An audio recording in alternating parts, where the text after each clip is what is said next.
outside in the sun like Elliot Kobo. I'm running fast, LA de la Cruz. Turn on the JAFFos, get my news. 7FL doing good, how I knew. All-Pro JAFFos, the All-Pro JAFFos Sports. They speak facts, you talk smack, you get sacked. Come tune in, sit in chat. Sport you like, they speak all that.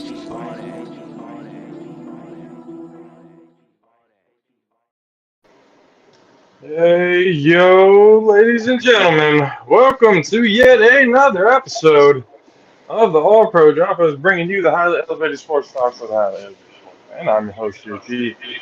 Joining me in a little bit, you guys already know I'm the 6'10 beast from the Southeast, CFCA. But who are the other three gentlemen you see right here? Well, from now on, y'all must refer to them as champions because, ladies and gentlemen, we have on the show with us three members, the head coach, D-line and O-line, represent the River City Tigers. Coach D, Marcus Brown, D'Angelo Walker. Gentlemen, fucking congratulations and welcome to the show. Thank you. Appreciate y'all taking the time out of your busy schedules and stuff to be able to hang out with us a little bit today. Big year, obviously. Third season for the organization and already a championship being held. For those who have not been paying attention, who have not seen what's been going on throughout the season, what we've been covering, what we've been putting out there, there's been ups and downs, but obviously there has been the triumphs that you see now, especially being the number 5 nationally ranked team in the entire country, as well as the CFCA 2024 champions. Coach D, starting with you real quick. How you feeling? You still on cloud 9 in more ways than one? And how was this this road to get here? How was it? The road to get here was a challenging one. It didn't just start with this year. You know what I'm saying? It's been a journey.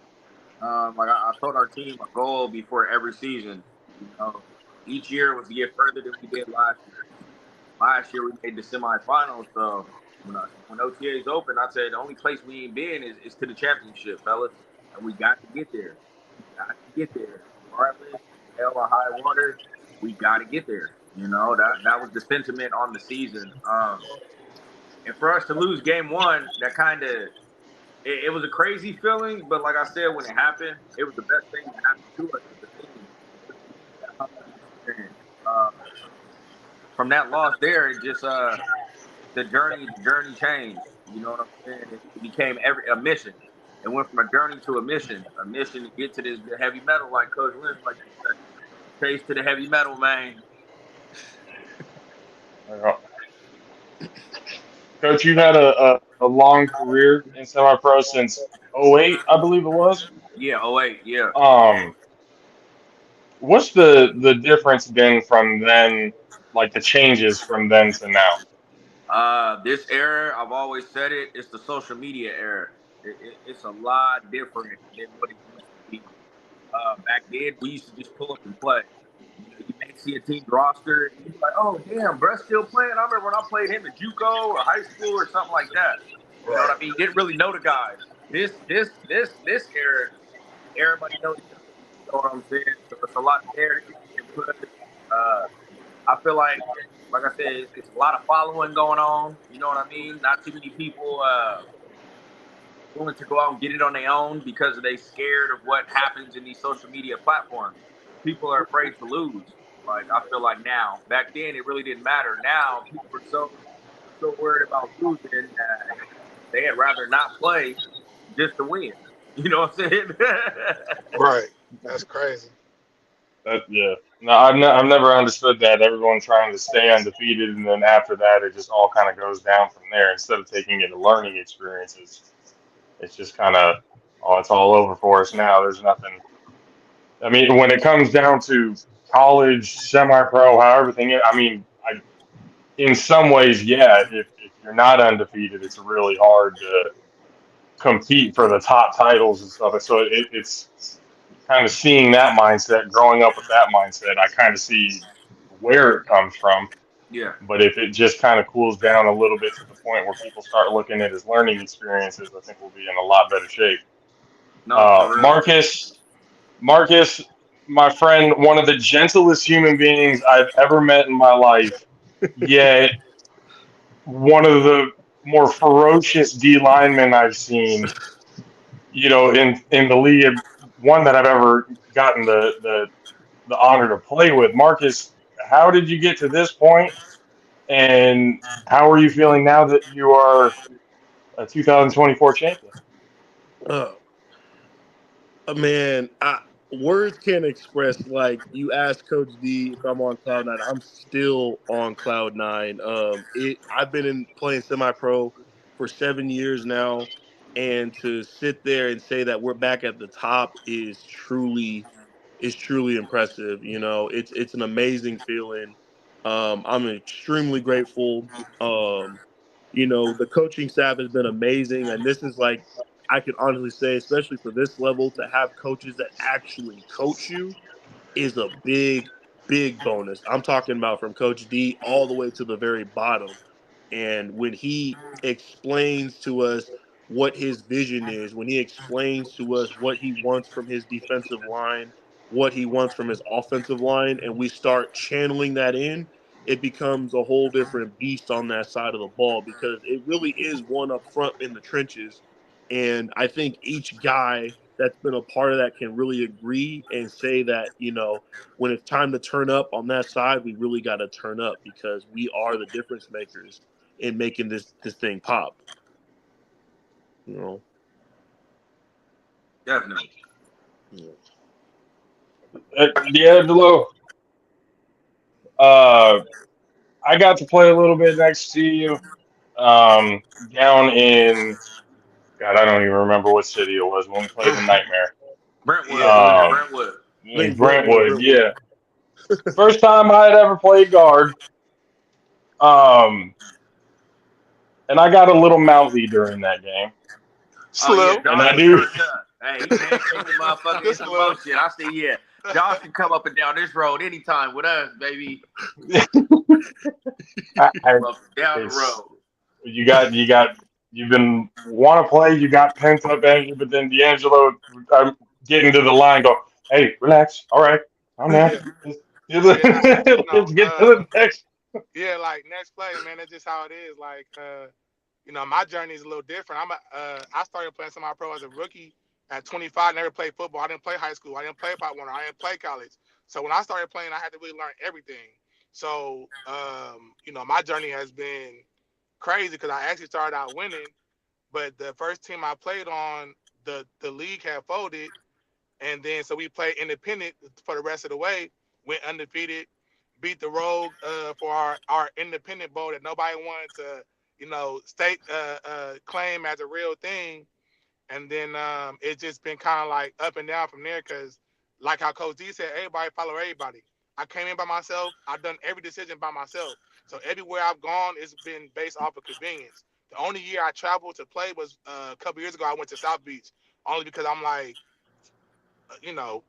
F it. Like, I think I was playing for the Stampede and they folded.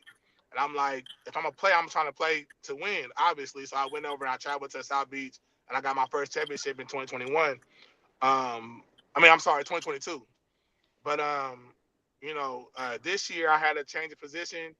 Our D line was pretty stacked. Mentioned I was going to retire. Like, Derek had to get me out of retirement. I didn't plan on playing this year. Like, I was like, I got my ring. I'm cool. I'm chilling. It is what it is type shit. But, he got me out of retirement, and I always been a team first guy. So when he told me when he asked me to go over and play center, I took it, and I just, did the best I could to try to get better every week. And it's been ups and downs. I've had bad snaps. I had bad plays trying to, learn it all on the wing, but I was able to put it all together and just, do what I had to do to help the team, win games. And we ripped off 12 straight in the championship. So, Well, I'm straight. grateful, And I remember the beginning of the year, like I just remember watching the steps as it kind of got to this point. Yeah. one point at the beginning of the season, we have a preseason game. Everyone's kind of first half doesn't really go the way everybody hopes it does. We're kind of barking at each other, and then all of a sudden things start clicking, and nobody can stop us. And then as the year progressed, it kind of got to that. Okay, we understand what we are. We can finally realize what the fuck's going on, hunker down, and win this shit. Now, all seriousness aside, because I didn't want to be too serious. This is always a show we want to just have fun. This is a fucking championship that's going down now. Natty talks.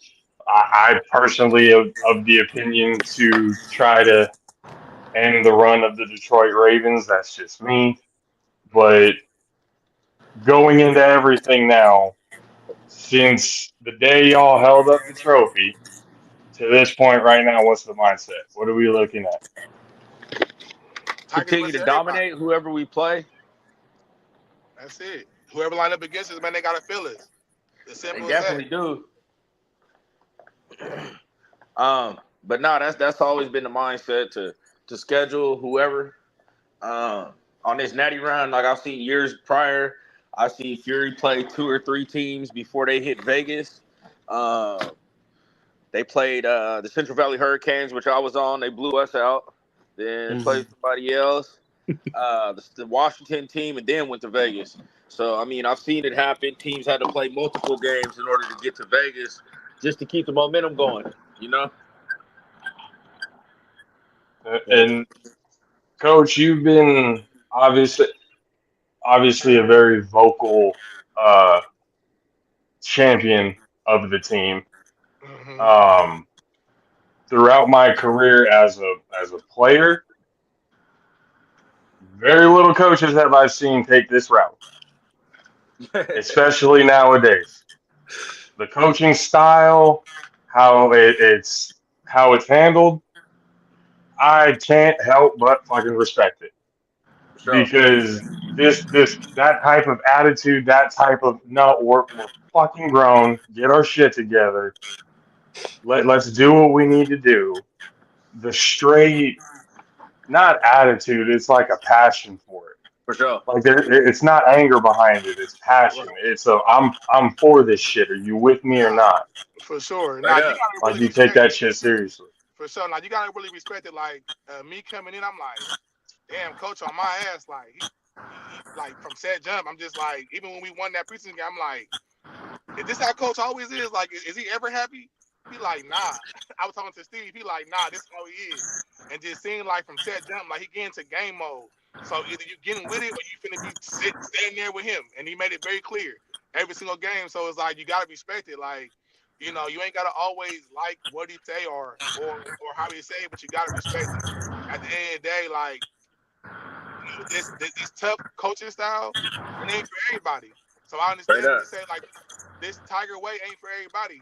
But understand, if you could get behind the program, which I feel like we did, you feel me? This is what the results are going to be, and that's a championship. That's going to be winning culture. And I like how we had different styles. Everybody was different.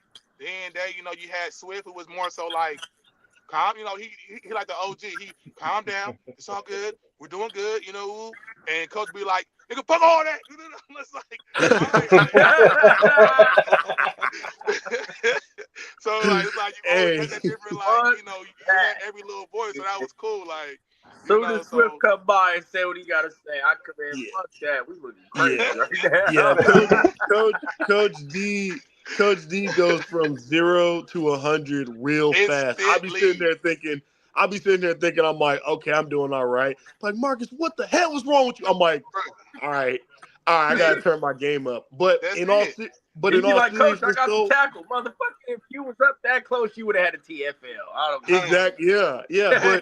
But you know, but the crazy thing is we laugh about it, but at the same time, it's needed because it's like it drives us to keep pushing, and I think that's why I personally love playing for Coach D. You know, playing for him as a player now and alongside him, you know, on the field with him, like that energy that he brings, he's definitely the definition of a player's coach. Like if you look up player's coach in the dictionary, it's not going to have a definition. It's going to have a picture of this man because that's exactly what he is. And, and I think people get around that. Like, I think the one thing you got to understand is that everybody in this game ain't perfect. And so when you're not perfect, you got to be able to take constructive criticism. And one thing that Coach D gave me props for is that you take criticism well. I'm like, I have to. Because if I sulk and let it weigh on my mind, it's going to prevent me from being the best player I can be for the team, Look, and for real. and even with sacrifice, D'Lo, like D'Lo mentioned before, he said he came in as a D lineman and he's playing offensive line. I basically play defensive end, but you can see on my title I put defensive tackle because that's where I was at all season. But that's the sacrifices you make. You don't play. Those are two different styles of line play. But I'm willing to do it because I did it in college, and it's what's helping our team, build this success. And we got a lot of guys that are willing to do that. Yeah, no, for sure.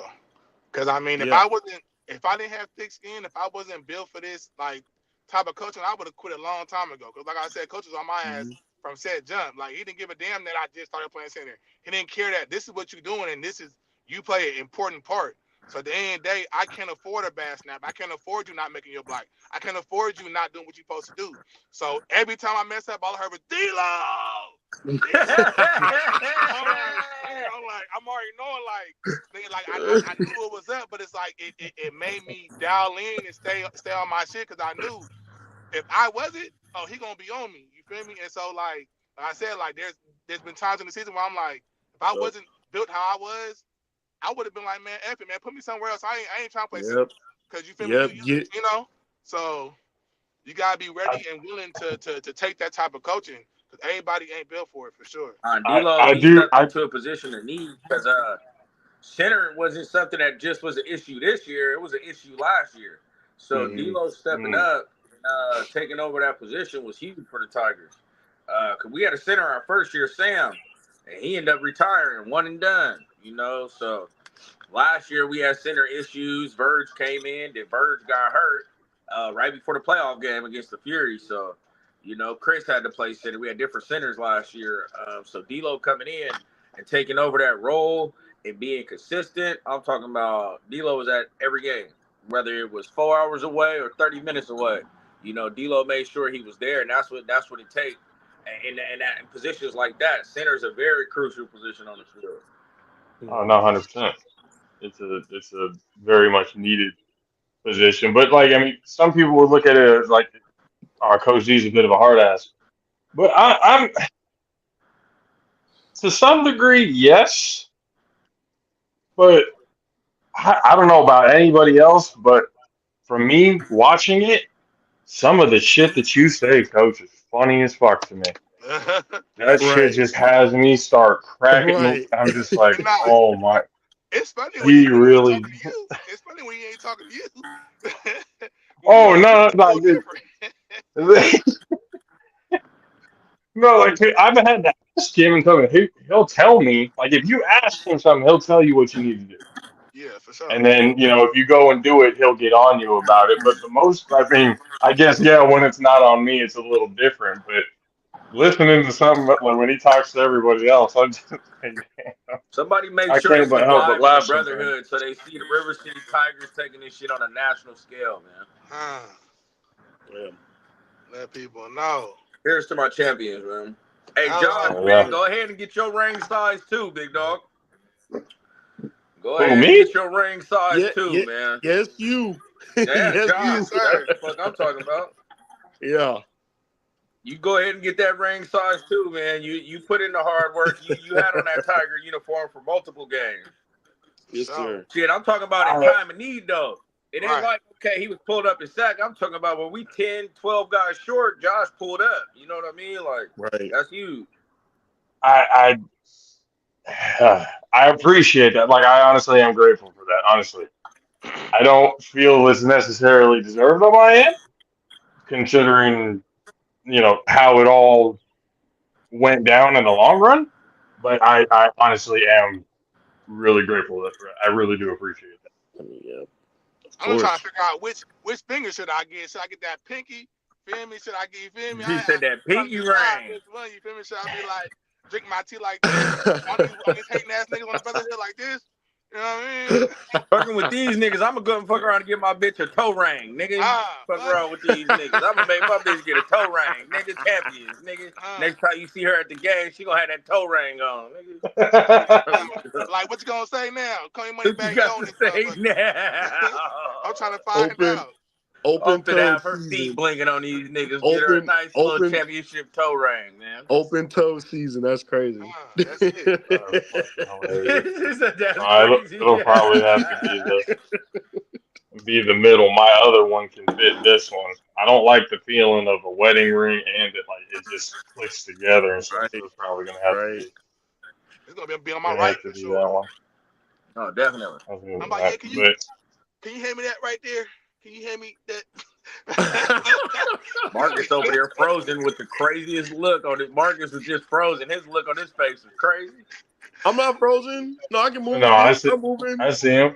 We moving. Don't know is I threaten Marcus every week. That's how I get Marcus to play good. I threaten Marcus. Hey, no. He's not. Each person has different ways of coaching. He's not lying. Like, I've been threatened in person. I've been threatened through Facebook Messenger. I've been threatened through IG. Like, this man, real life, is a bully. Even in the Hurricanes, he's threatening me. He said, funny story. When me meeting Derek, I was living in Elk Grove, and he was coming out to playing with the Hurricanes. He would literally come pick me up from Elk Grove to go to practice. And there'd be times I'd be like, hey, you got gas money? I'm like, you know what? I'm a couple dollars short. He's like, I guess your ass is walking to practice. And I'm like, well, you know what? That's a fair thing to say. But he still came and got me. He's still threatening me all the way there and back. But at the end of the day, I still love him. We on the same team. We on the same mission. And, like every day, even before games, it'll be like, Marcus, if you don't start playing right, you're going to get cut. I used to get threatened to get cut every week, even at practice. Coach D is always threatening to cut somebody. Yeah, and I had to let people know. He's like, hey, he really doesn't like you. I'm like, nah, that's just how we talk, bro. Like, that's just how we talk. That's just how we talk. We good. That's just how he talks to me, though. Like people were legit concerned for me. I'm like, you might not make it. I'm like, I'm gonna make it. But don't make me work for it. That's all. You don't think I will be, but yeah. I understand what's going on here. Yeah, right. Ain't nothing given, man. I'll tell you that. Right. No, nothing over here. That's one thing I pride myself on. I don't do buddy ball. I make sure that my buddies ball the hardest. Mm-hmm. And you're the youngest head coach in the league right now, right? What, youngest head coach? Yeah. Yeah. I think that is right. Year 3 or 4. I feel like it. I mean, I talked to Corky the other day. He said he won a championship coaching at 29. So he might be the youngest to do it in that aspect. But in this modern era, Coach D the youngest to do it, man. Mm-hmm. How old Cork is now. Shit. He's 29. That's another thing that I found hilarious is like Coach D is one of the only head coaches I've seen that actually talks shit for us. What? Like, he the biggest shit talker. Man. He had niggas out they mind mid-game worry about him. Yeah. They talking to him. Being a coach. And getting burnt. Because they worry about him on the sideline. Like, that shit was crazy. Like, he was really any DB on our side of the field had to hear his mouth. Period. Like, I've never seen that. That's a legit effect in the game, like a major effect. I've never seen players from opposing teams so worried more about a coach than the team, the opposition right in front of them. Like, never. Like that's an ability, man. Like you gotta be You gotta be some type of dude to do something like that. That's all I gotta say. Roof for sure. That was a part of his con roof for sure. He even said with the power hour, like I want them thinking about me all week long. So it's like nigga, everything he did was calculated. You feel me? So you have to understand that. You feel me? Everything Coach D did was calculated. And what's so crazy is it was because football is 80% mental, 20% physical. I have these dudes so mad at me by the time they ready to play the Tigers, they don't know what to do. Man, they so worried about making a play in front of me. I do. So I have seen it. I'm going like, what is? Somebody I'm looking at it going like, why are you? No, you just got fucking toasted. Why are you worried about him? And I'm listening to you going, what the fuck are you talking to me for? I tell that all the time. Go play the game. Stop talking to me. Like, they worry about the wrong things, man. They worry about the wrong things, man. I'm pretty sure I heard a player do the famous Kirk Cousins line. You like that? To Coach D, I'm like, he don't care. Right. He doesn't care about that. You think he did something? How about you? Like you think? Yeah, go score. You know what I mean? Like, make a play. Like, help your team out because you jaw jacking to the opposing head coach is not helping right now, man. It don't work like that. Not at all. At the end, it's not on the field. What was the feeling going into the championship game? We was turned like we was.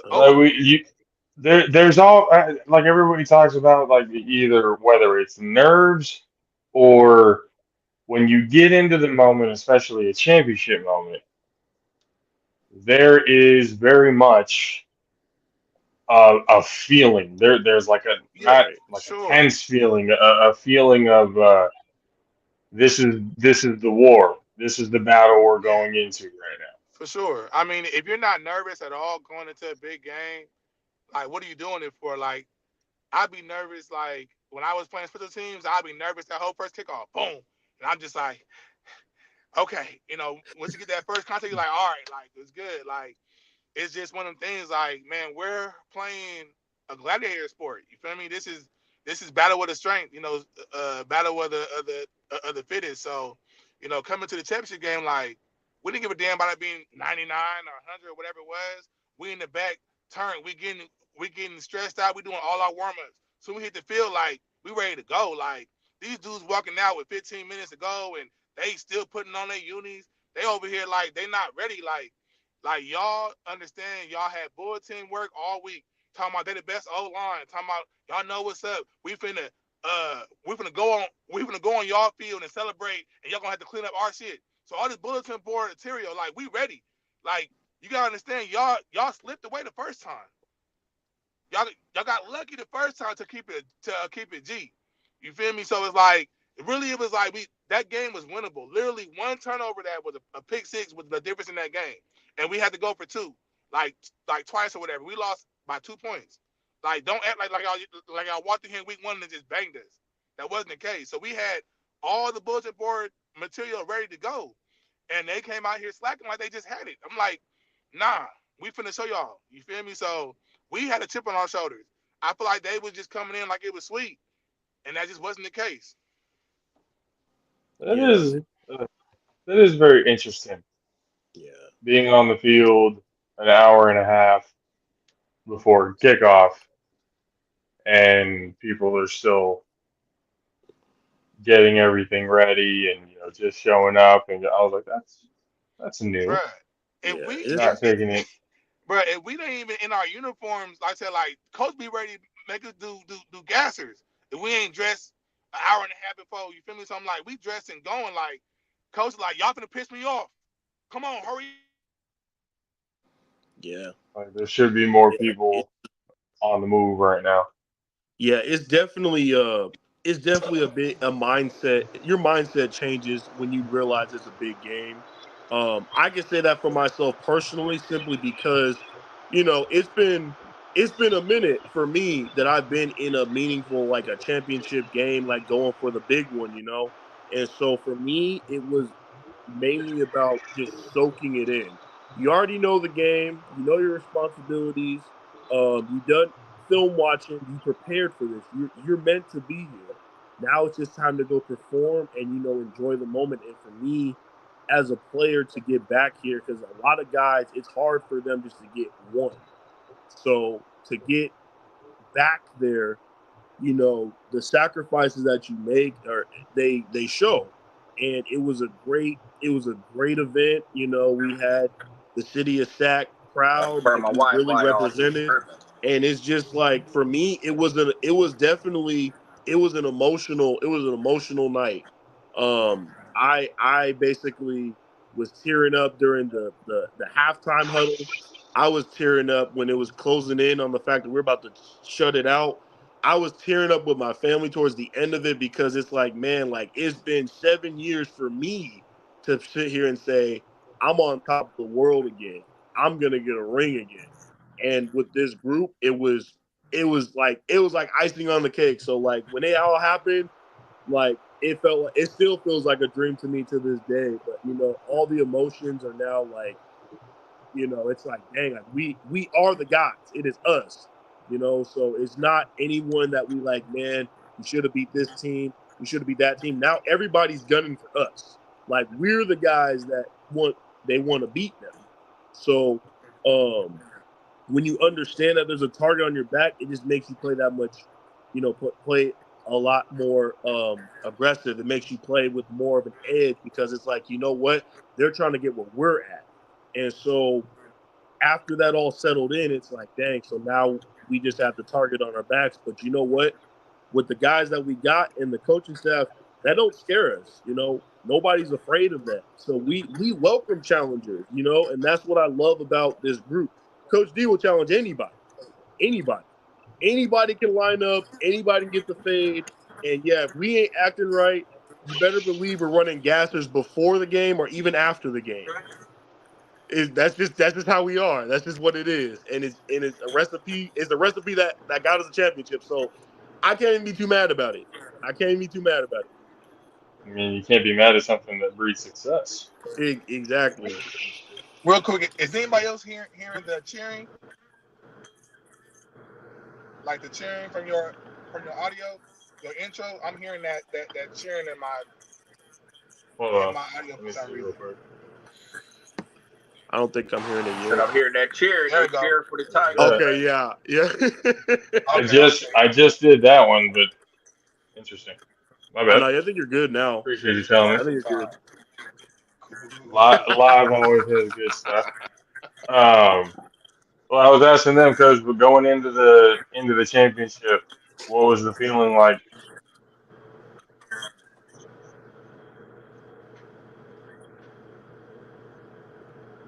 Can you hear him? No, I don't know if you can hear me. You hear him, Coach? I ain't hear nothing. Oh, No. yeah. I was saying, what was the feeling going into the championship? Obviously, it's different feeling as a player than it is a coach. So, what was your thoughts going into this one? What was my mindset going Did into you hear me it? at all? Yep. Yeah. Yeah. How'd you feel about it? Yeah, that's what he was asking. Oh, wow. Yeah, man, crazy. I really can't hear. Hey. Oh, Maybe I need shit. to go back inside. Hold on. Coach, I know you see my message. Them 3 games, let me cook. Let me cook. You know what's about to happen. I'm telling the sideline for 3 months. Let me cook. You I'm about to know go back inside. I can't hear shit. You know how I'm coming. I ain't hear that shit. That boy got played out, man. Hey, he got played out of a grade 6. Hey, Country K is in the building, bro. Appreciate it, Doug. Appreciate it, Doug. Appreciate that. Man, they done free Quante. You need to ask Stevie Coach for real.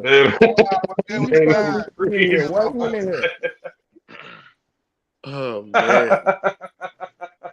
Hey, Coach, can you hear us now? I just put the Wi-Fi back on. Let me see if Coach can hear. I can hear him. Yeah, we can. Okay, I can hear good him now. For sure, I can hear him. All right. Yeah, perfect. All right, so now what you I was saying, how were you feeling going into the championship? Obviously, it's different between players and coaches. So, as a coach, what was the feeling like going into it? What's crazy is when I woke up that morning, man, I wasn't feeling no type of anxiety, no type of stress, no type of nothing. I woke up like I'm a champion. They got me fucked up today. Like I woke up like y'all got to take this. That's what y'all gonna have to do. Y'all got to take this from me because I done been in games. We done been blown out as Tigers. Like when we played the Outlaws last year, 40-0, I stood there chin up, chin out. I ain't tucked my tail. I went back on live talking shit the next week. Tell them if y'all ain't beat me before, stop talking. You know what I'm saying? Because there's a lot of teams that haven't beat us, you know? So when we walked into that game, it was the ultimate ending to the story. It started with the Rattlers, it ended with the Rattlers. Like, I don't know. I just woke up like I couldn't be fucked with. It was a crazy feeling. That's how I really felt. And when I walked into the stadium, I felt the same way. Like, y'all can't fuck with us. No matter what y'all done been through or what y'all did, y'all definitely ain't been through everything that we've been through the past 3 years to get to this point. Like, you know what I mean? And then for it to beat the Rattlers, the team that beat us, they beat us the last 2 times they played us. So they felt like we couldn't fuck with them. Like, you know what I'm saying? So to go into this championship game and just put hands and feet on them, you know what I mean? It just what it was. Like the team, usually I'm on them. I'll be on y'all about getting on the field. But I was letting everybody kind of, find their own vibe, do their thing, get ready. But I let them know, hey, let's go. But not in the same push as I normally would. Hey, E, can I tell you something from my perspective? Because I was on the sideline, obviously, you was telling me the same shit every week. Every time you told me, you said the same goddamn thing. Don't say it now, nigga, because I already know. But from my perspective, I feel like, just like you said before on the live in our shit, the nightmare game was like the one. 100 and fucking whatever degrees, weather, all that shit. That was the real test. You know what I'm saying? Like, that was the real test. Like, if we was going to actually, like, you know what I'm saying? I'll say we, because I'm still part of the team. I ain't had nothing to do with shit. Appreciate y'all boys for giving me that easy A. But real shit. But but no, that was the real test. Just like you said, like the nightmare game. Some boys could have real deals and went out there and won that game too. It was hot as hell. Motherfuckers was all kind of shit. The whole O-line had ice on their back. You know what I'm saying? Like it was a lot game. So yeah, just like you said, it felt like being off a month and a half too. Yeah, that was crazy. 5 weeks off, like that was wild. Like, but we was off 5 weeks, but y'all not realizing we didn't play until the 6th week. You know what I'm saying? So we was off 6 full weeks. That's crazy. That took me back to the first year of the Tigers, where we basically had like a whole month, but it was mainly because there were like it was like a team or two that ended up like folding that year. They just ended up forfeiting. So we didn't have any other games lined up, and so when you're off for that long, your play is gonna affect.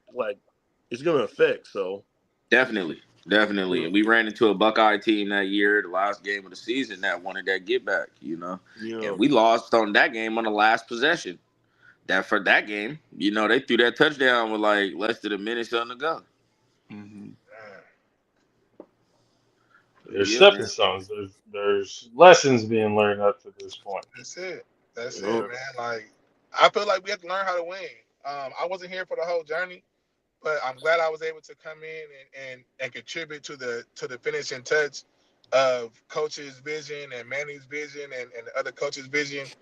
And at the end of the day, like I seen the work from afar. Like I seen it. Like everybody kind of trying to just discount it and act like what we did wasn't historic or wasn't great.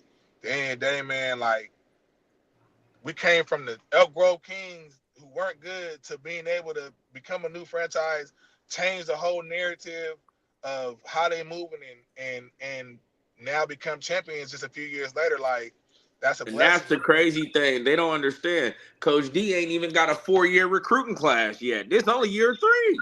My freshmen ain't even graduated yet. You feel me?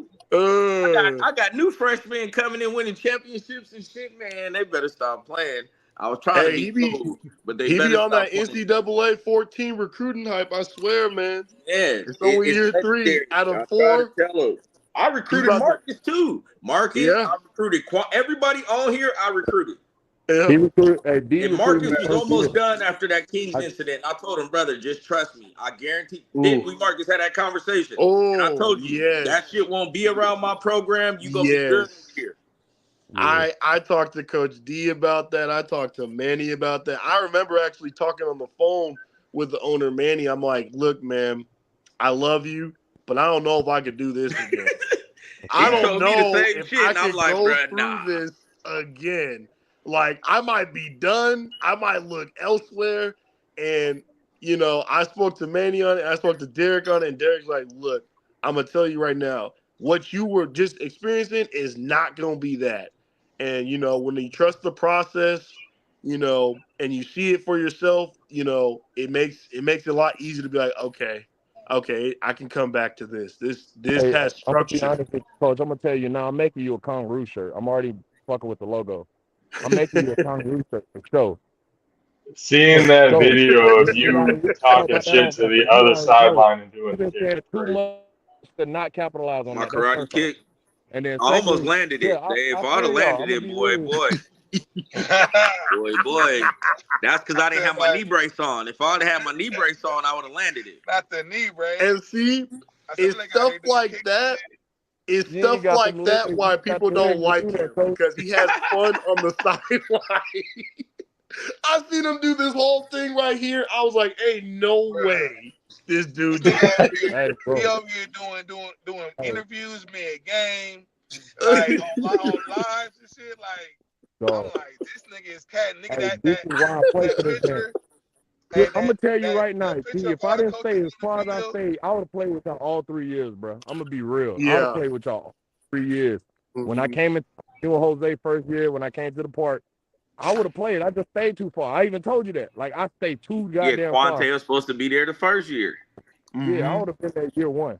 Like, I would have been there for sure. Hey, matter of fact, I tried to come over the year I went to South Beach, but Manny made all these extra moves, and y'all didn't have no more moves to make. Yeah, it was I ugly. tried to come over before the whole season. So That was last year. Last year, niggas made hella moves. I tried to we come last used hella year. moves. You feel me? And he used all the moves up. I'm like, damn. That's why this year I was on it. You gotta come to practice and some more shit. Bruh, hey, listen. I brought Derek on to my podcast, and he was saying it in like, I'm just like, man, I'm done. Like, I'm telling you, I was retired. I was ready to just call it quits and just do my thing. I won the championship. I played with my little brother. I'm like, I'm good. Like, I ain't really tripping. And he was just like, bruh, just come out. He hit me for the Toys for Tot game. He like, come out for the kids. He know I rock with the kids. I'm like, I guess I'll come out for the kids. Coach D gonna recruit, man. He gonna recruit. I guess I'll come out for the kids, right? I'm like, oh, he said, you know, D-Lo love the kids, man. He love the kids. Say through the kids You in know there on what? my ass. I said, damn, well, I guess. I was like, all right, this is cool. You know, I'm like, got a little dub. I'm like, I mean, I might as well go ahead and see what it do. And I see it, and I can see that too. I can already envision that. Coach D being like, "Okay, D, I understand. You gotta do it for me, but you don't let the kids down, though. Like, yeah, you can't let the kids down." I'm like, I mean, I guess I could play the Toy Top game for the kids, like, you know. I can tell my wife, nigga, for the last 3 years, I'm done. So trust me, my wife, nigga, she didn't even come to my last 2 seasons. She didn't go no game, nigga. She like, you told me you was gonna retire. So it's already like you supposed to be done with this shit. I'm like, I know, babe, but shit, you know. So as soon as I Hey, that championship, it was on the rise. I'm like, it's just a Toy Top game. That's it. I was at my ass rocking all season. Yeah, that championship. I ain't mad at all, man. Like, I'm glad he got me off the couch, man. I'm glad I went ahead and did it. That nigga gonna recruit for sure. Yeah. I ain't hard to find either. Like I was saying, y'all went ahead and recruited. So I posted a video on Facebook. Like, you know, during our hurricane, it's like I was feeling it. I ain't gonna lie, it was one of them days. You know, as a football player, you get emotional because I was working at a medical place. I was just working, you know what I'm saying? Like, I was doing my thing and stuff like that. So I was just a little emotional, like, damn, it's over with. Here come D on the comment. It's over with. Come on. Type shit. So, hey. Yeah, I joined year 2 Yeah, halfway. Look, Quante was on the cane, nigga. Yep. There's one thing about Coach D when it comes to recruiting. He's very diverse. He said it too. He's like, we got black folks here, we got Mexicans here, we gotta have the white guys here. Got to. This is football. You gotta have the white guys. That's how you win championships. I was so Gotta have them. I was so dead when he said that because it's funny, but he's true. Like, we need everybody. Everybody. That is football. I remember during the game, he's like, we had an all-white O-line for a reason. I'm about to replace all of y'all. And I was like, God damn. I started cracking up. I was like, he had a all looking like we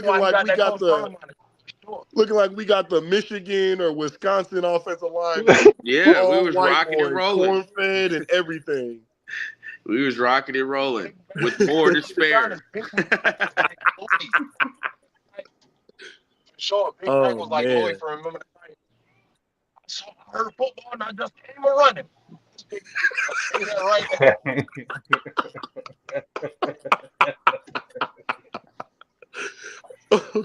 Next year's going to be even better. Yeah, I love my boy. Pickles, lettuce, and cheese.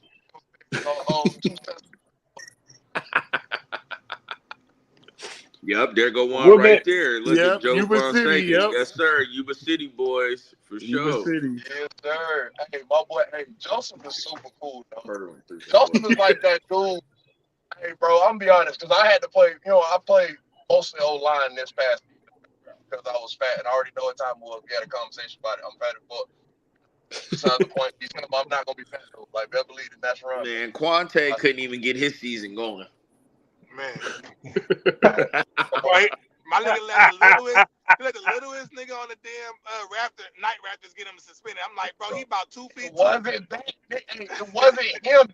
Oh, see, this is what I'm saying. I wish I had the young boy on the fucking Aaron was beside me. I was at guard. Aaron was at top. Man, I seen him. I was right there. So you know I was out there terrorizing them people. No, that's why they got his ass up out of here. I was right behind you. Look, hey, he looked like a menace. He's 6'10", 300-something pounds, out here just tearing through motherfuckers and shit, looking like a goddamn beast. Man, the question is, you put pads on me, what am I supposed to do? I'm supposed to be patty caking with the boys and shit? What you doing? You supposed to put your hand on his head and let him swing at you from way the fuck over there.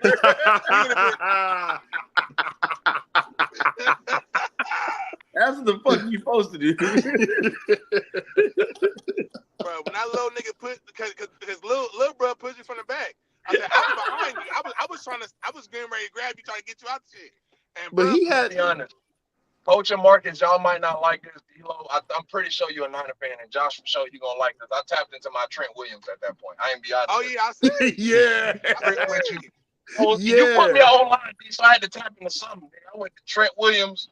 I'm like, shit, that little he pushed me. He was 6'10" at that moment. I ain't give a fuck. Bruh, I was like, no. Played 2018. I was like, wow. The worst thing in comparison to 2018, both you and Marcus know me. Both y'all know what I actually would do in this situation. So, the build up. That's Quante special though. He gonna tear through some shit. He gonna look like a big crazed animal. That's what he do. Everything.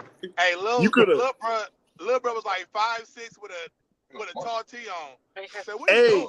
Hey, D-Lo, you're being generous calling that little man 5'6". I'm sorry. He was like 4-0. He was shorter than me for sure.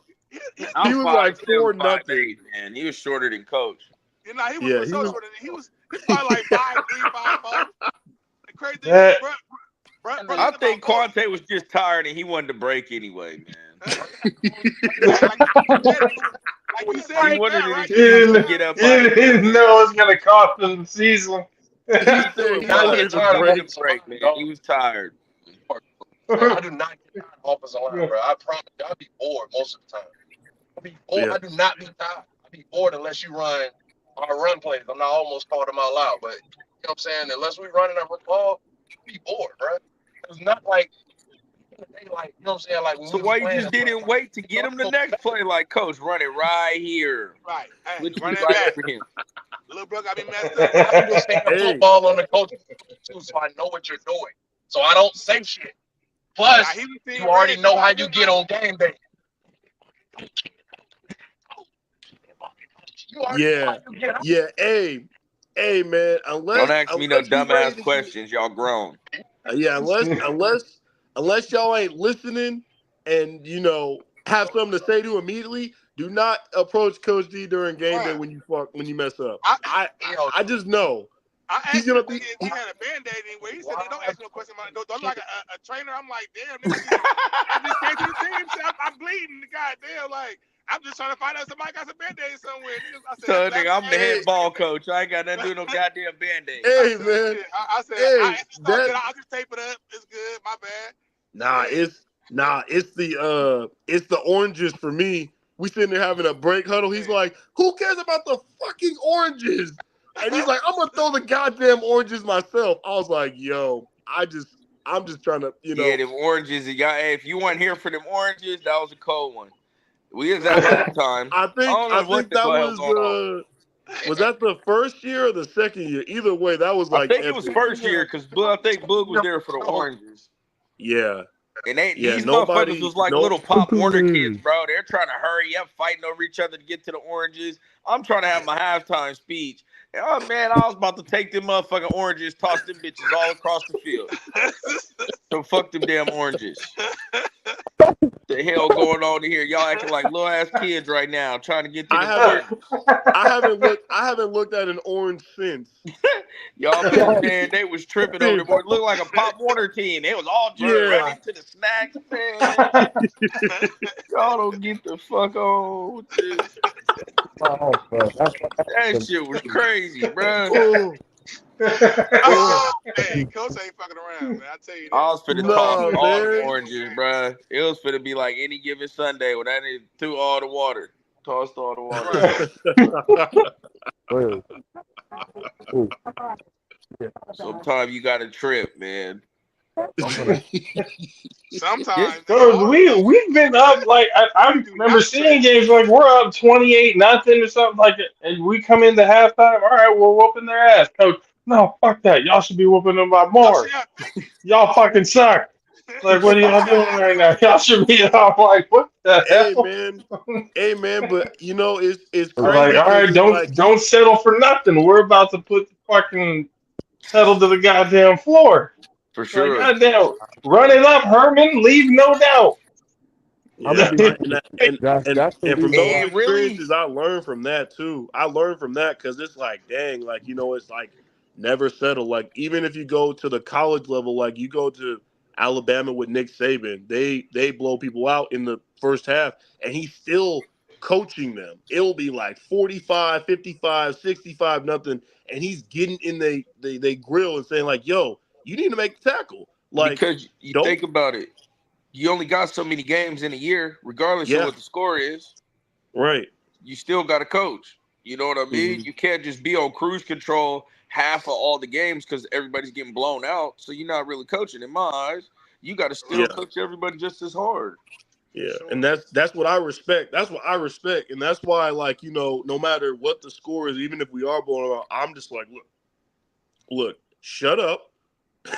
You don't tell us what's up and what we need to fix, and let's finish it. Let's keep going. For sure. Let's keep going. I feel like at the end of the day, Coach D expected perfection, whether it was possible or not. So at the end of the day, he didn't accept nothing less. So we wasn't scoring on offense, and we could have, or we got in the we scored a touchdown, but we got blown back going up the middle, and he had to score on the outside. He was tripping on it. I'm like, yo, but you can't freaking score, and I got to run outside. I'm like, I got to run outside on the one to score a touchdown. I ain't respecting that. Right, and I'm like, you can't really be mad. I can't be mad at that. Like, you know what? You're right. We should have been able to score at the middle. We got, I ain't the biggest dude, but we got two guards and me. Like, we should be able to put us in guard. He said y'all letting D linemen the size of Coach D manhandle y'all. What is up? I'm like, yo, no. Like, he tried to Look, get I'm gonna us to tell you work right our now, all hardest. that shit DB talking to y'all, I'm not even gonna. I already know what it is. So it just y'all, hey, y'all laugh at that shit like Thank I you, do. Birds. True story. True story. Bruh. At the end of the day, bruh, my nigga, Quante, the world's tallest photographer, him and Randy Johnson. It is. Motherfucking time. Him and Randy Johnson. They're the world's tallest photographers, man. Hey, he gets great shots. He gets over everybody else. Hey, man. He gets everything over everybody else. He gets the great shots. Hey, you do. The high angle shots are nice because then he can move it up even further. He's about 7'5", putting everything up now at that point. So now he can see into the huddle. So, Josh, you ready for the natty run, man? I'm going to do the best I can, sir. That's all I can promise you. That's all I can promise you. I'm going to do the best I can. There, you ain't got to say now. I tell him, you better say something better than that for this nigga say something. I'm telling you right now. You better say something better. Because look, I'm going to tell you right now. He cut a motherfucker for laughing on live. So you better say something better right now. Yeah, we on his show, man. We got to be cool. We on his show, man. We can't cut nobody on their own show, Coach. Yeah, be easy. Trust me. We've had plenty of guests who have taken the shot. I'm telling you. We've had plenty of guests who have said something. To get cut on one thing, but to get cut on your own damn show is it happens. That's legendary. I don't care who it is. If you get cut, it happens you don't all the time. To have the show, bro. Marcus, I'm telling you, it happens all the time. It happens all the time, and I love it every fucking bit of it. That shit is funny as hell every time. Every fucking time, I love it. You got to answer for us, Josh. That's one thing I can say about Josh. Whenever he played, he came through fucking shit up, nigga. He pancaked somebody on Murray's 70-yard touchdown run. Yeah, showed y'all how to wash down on the block. You feel me? D-line, he was stuffing shit up. He was getting busy. That's one thing I can say about my man Josh. He was getting busy for the Tigers this year. So if any of y'all that be on this show that don't think he can play football, that man played football, and he was playing football on the nationally ranked team. You dig that? What I like about Josh, he come in with a different, like a real aggressive. Yeah, this ain't him on the football field. That dude over there in my left corner, they make the same people. Nah, for sure. I'm saying like he come out there tripping on. That's my type of football play. I love it. Like he came through like.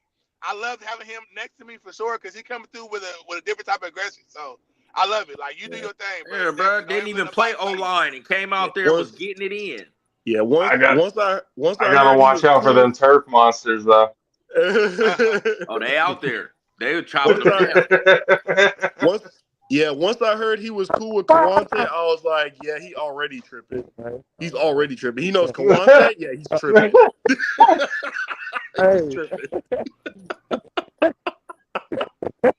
He's tripping, bro. Yes, Quante, he definitely be tripping. I need you to explain something for me, though. Because we didn't really kind of get into it, but we always laugh it off. Bro, why you tried to run bro over in the All-Star game? Why you tried to run bro over in the All-Star game instead of getting the TV? Oh, you pitching to me because somebody already had my legs from behind me. Vicer or Kenny Visser? Oh, no. You talking about I tried to run over BEs, huh? Yeah, and when I gave you the little, you know what I mean? Oh, yeah. I tried to, because BEs have been talking mess all off season and that season, so I wanted that head up. Okay, that makes sense. I look at so that like periodically, and I'll be like, why in the fuck did Derek just not run like how he ran all fucking season? He just tried to run a nigga over. I'm like, what the fuck happened? Well, I give him a flick. He want to run a nigga over now. Normally, Derek try to go get yeah, no. That play, that nigga Visor had me from the backside. He jumped on my back. As soon as you pitched that motherfucker, I was finna get up out of there. He jumped on my back. I thought you was trying to run somebody over. I'm like, what the fuck? I'm like, normally you would have hit a little cut. And nah, nigga was already going down, so I had to go lean forward. It was pulling me back. Okay. Hey, man, Don't question Coach D. He's about that action. I don't know if y'all remember. We had the Oklahoma drill, and homeboy had rain boots on. This shit is I've always wanted to ask him. Quante or none of them was there. Me and Stan had to do one-on-ones, man, in the rain boots, man. One-on-one in the rain boots? In the rain. I was in the rain boots, put on somebody's pads and helmet. Me and Stan had to go do Oklahomas, man. I'm not doing that this year. Had to get it out the mud. I'd have put on the pads at practice a couple times. One day I had to throw the helmet and pads on at Evergreen just to show the backs how to get up in that hole. You know, anybody can get 5, even coach. You know what I'm saying? Shit, I done returned kicks at practice. He's done damn near everything at practice, bro. He even ran gases with us, man. Yeah. He ready to burn everybody in them gases. He had to get tackled. Then they tackled that nigga like, nah, you ain't finna beat us. You can do the player coach thing in the natty run. I was running. Coach going to get some of that like longest yard playing time. Coach turns into the player at the last play of the game.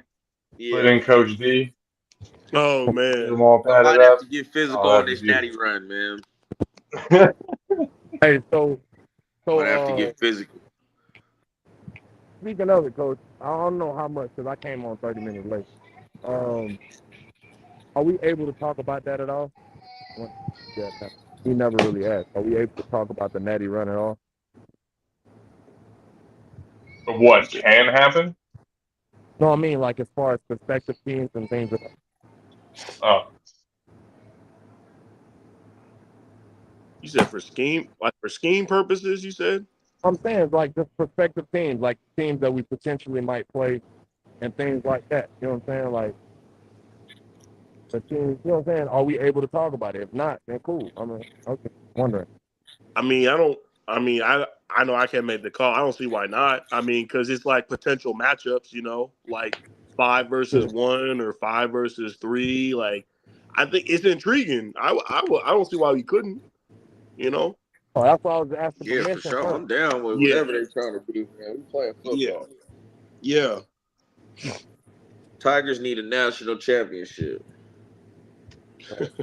In year 3? In year 3, my dynasty mode is going crazy. I've been doing it for years. Y'all just now seeing it. My man took a 1-star program. Yeah, what? And now we like a 5 or 6 after year 3. Did nobody want to play over here? I was a first-year head coach. They had a crazy incident to finish the King season off, so really nobody really wanted to play over there. And we built this motherfucker up to what it is today.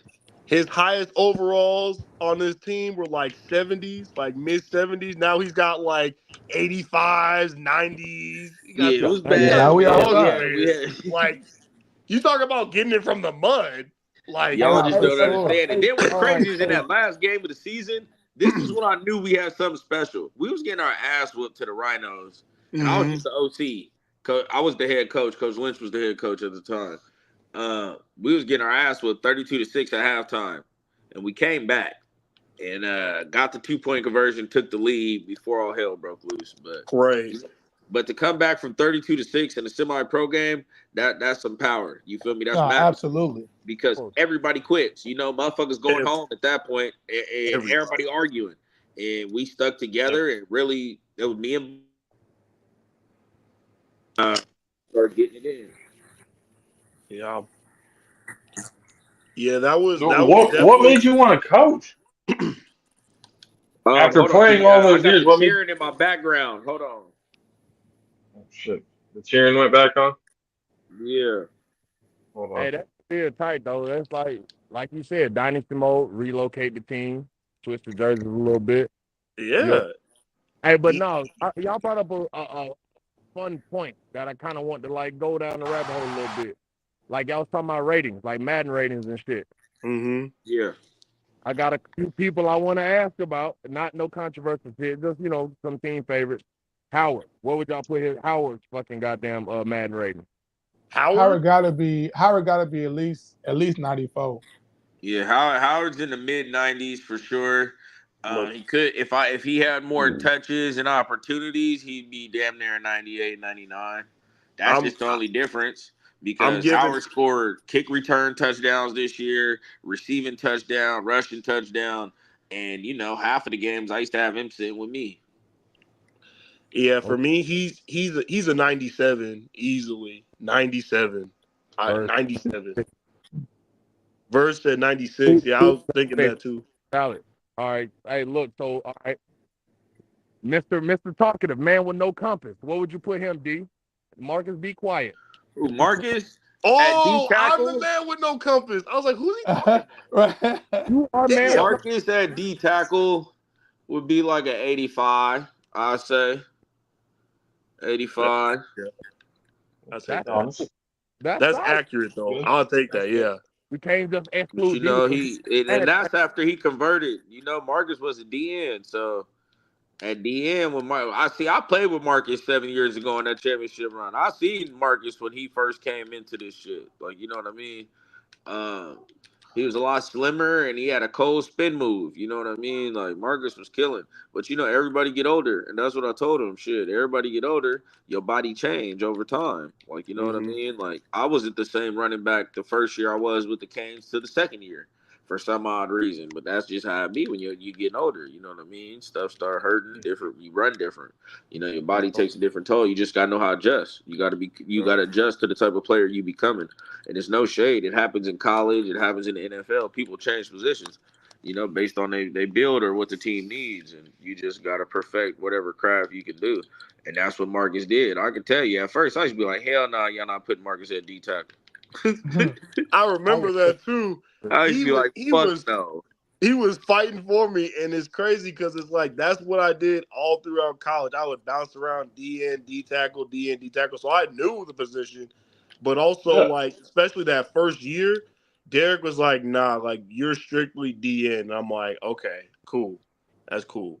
But playing them both, I've been doing it my entire life. Like, straight up. My entire life. And then with the body, changing, getting older, you got to fit where it makes sense. Like, and especially with the depth that we have on D-line and the different body types, it's like it only made sense that I pretty much played in the interior. Yeah, you had to because we got other motherfuckers getting suspended. Oh, get him. Hey, I wasn't trying to take it there, but that's where it went, bro. When you got people getting suspended, I'm talking about jailed for the whole season. You got to make adjustments.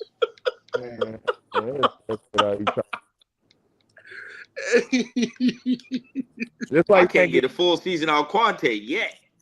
You can't get. I ain't got one full season out Quante yet. Now look at him talking shit. In 2 years. In 2 years, Quante played a total of probably 10 games. That's count because I was a starting left tackle all last season. Stop. Yeah, he was. Okay, so last year you played what, 10, 11? This year 2? 13 games in 2 years? Damn.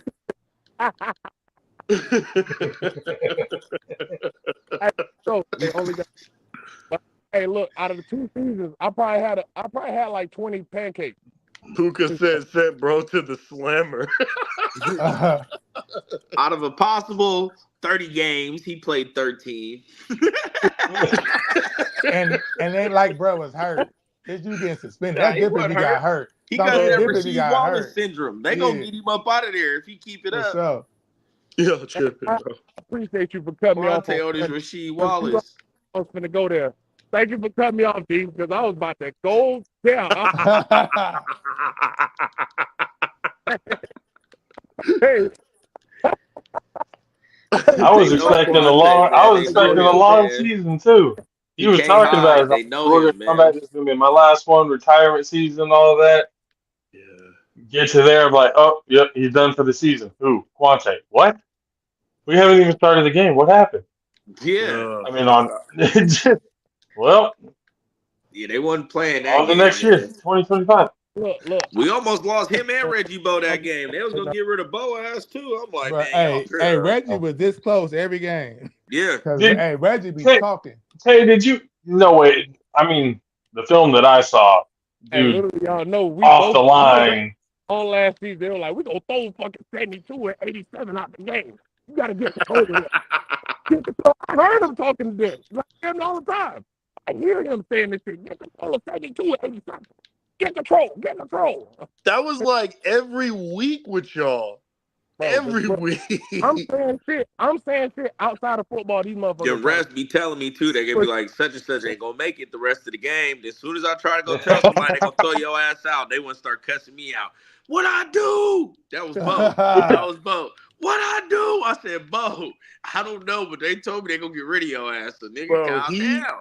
He would sit next to me on the bench while like defense or whoever's out.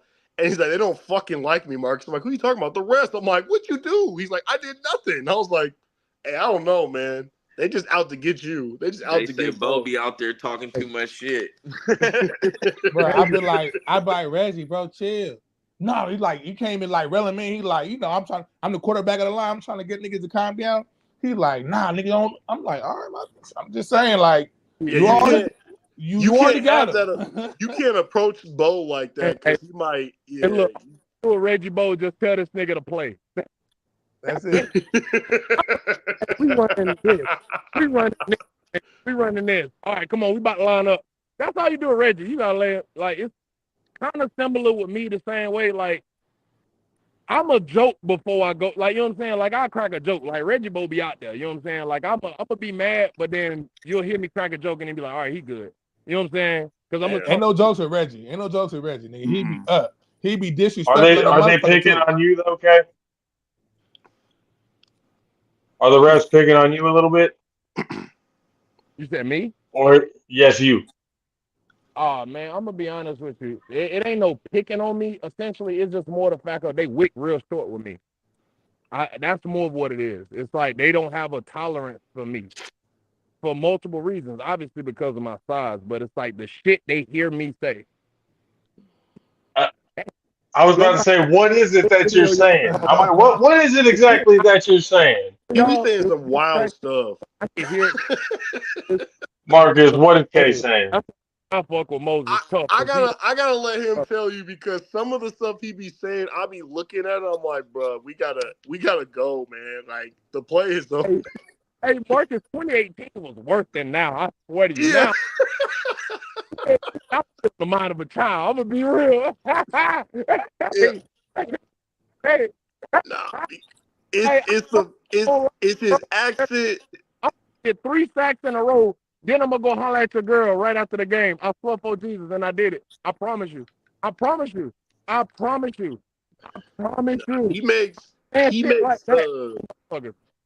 He makes his Florida, I'm not going to lie, he makes his Florida accent seem like it's a whole different language. Like, he'll start yelling something, and I'll be like, look, I heard you. And then he's like, da-da-da-da. Now I'm talking about, I'm like, I'm sorry, what? What did you say? Like, you lost me. Turned up. You lost me. You're not about to do that to me. One thing you can say is, man, Bo was with me on the Scorpions, man. Bo a champion, man. Yes, sir. Hey, crazy like Bo, man. Reggie Bo 3 times. Say it 3 times, man. So Howard, you got a mid-90s Madden rating. According to coach and everybody, you got a mid-90s Madden rating. That's what you missed. Oh, Howard Warren. Hey, on Howard, here, you're a 97, bro. To me, 97. Hey, I just gave a guess. I just said he at least 94. Anything other than that, I ain't arguing. Howard back there, I don't want to mind it because it's like he's probably one of the 3 people I'll play O-line for. I promise you. Him, Chris Rainey, and like one other running back that I will not. So Josh, you had said this nigga's a coach now. Josh, you said what made me get into coaching? Yeah. What made you want to get into coaching? It was Manny's crazy idea.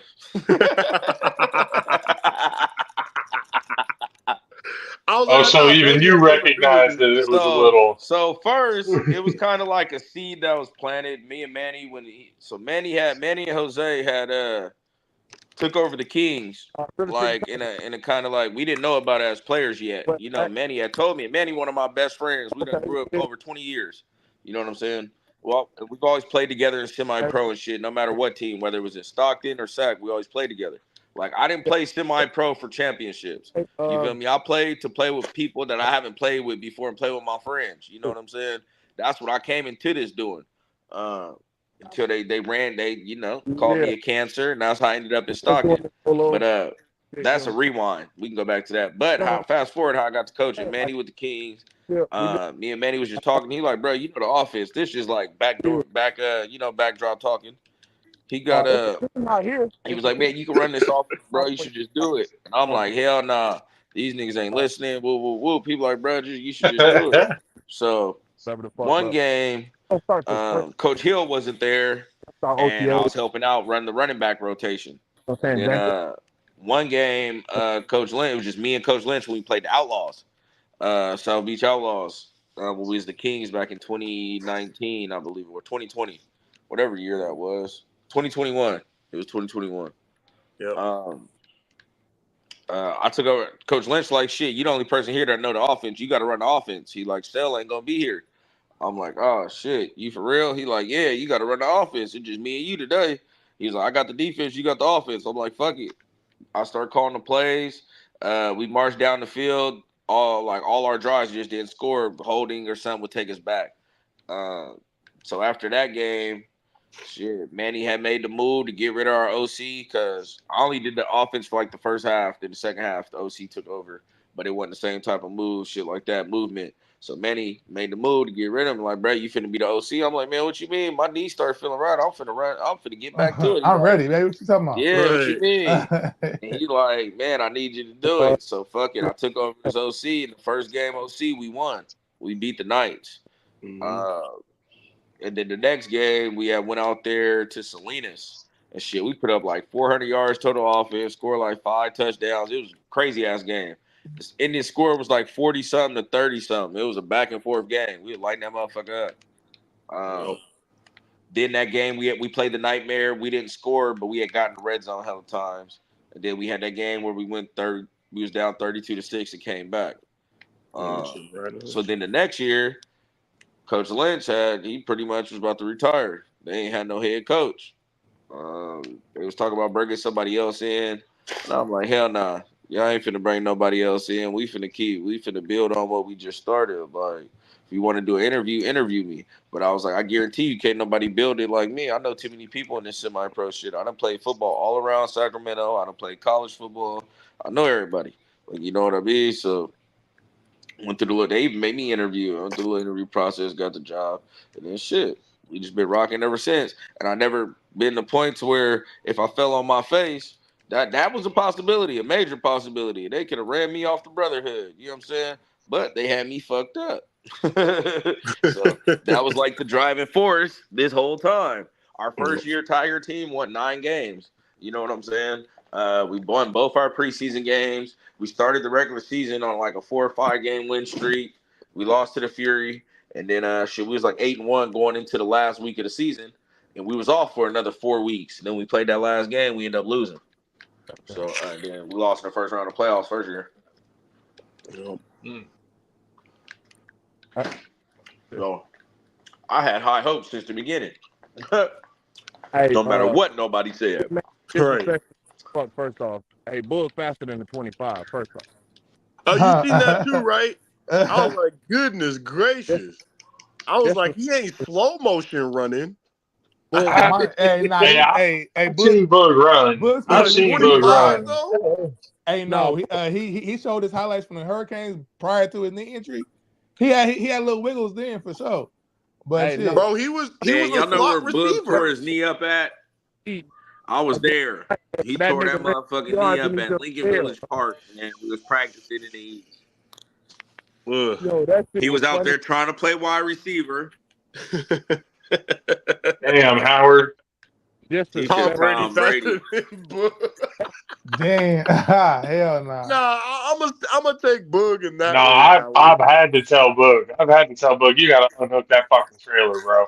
Like, you gotta get moving. It's gonna be a lot easier if you lose that gut, nigga.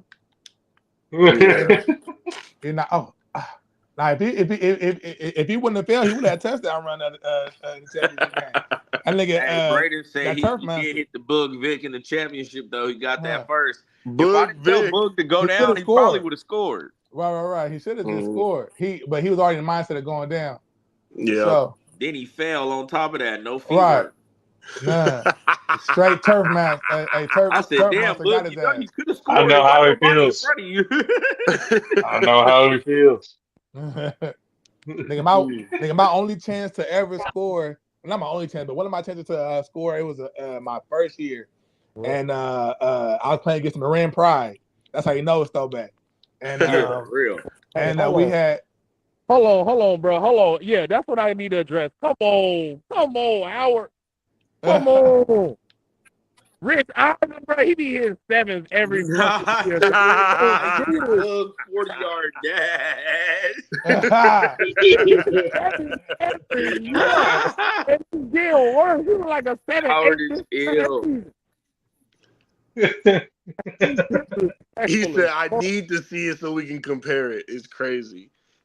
Right. And that's nasty work right there. But man, I almost scored against Marin Pride, bro, on special teams. I had recovered the fumble.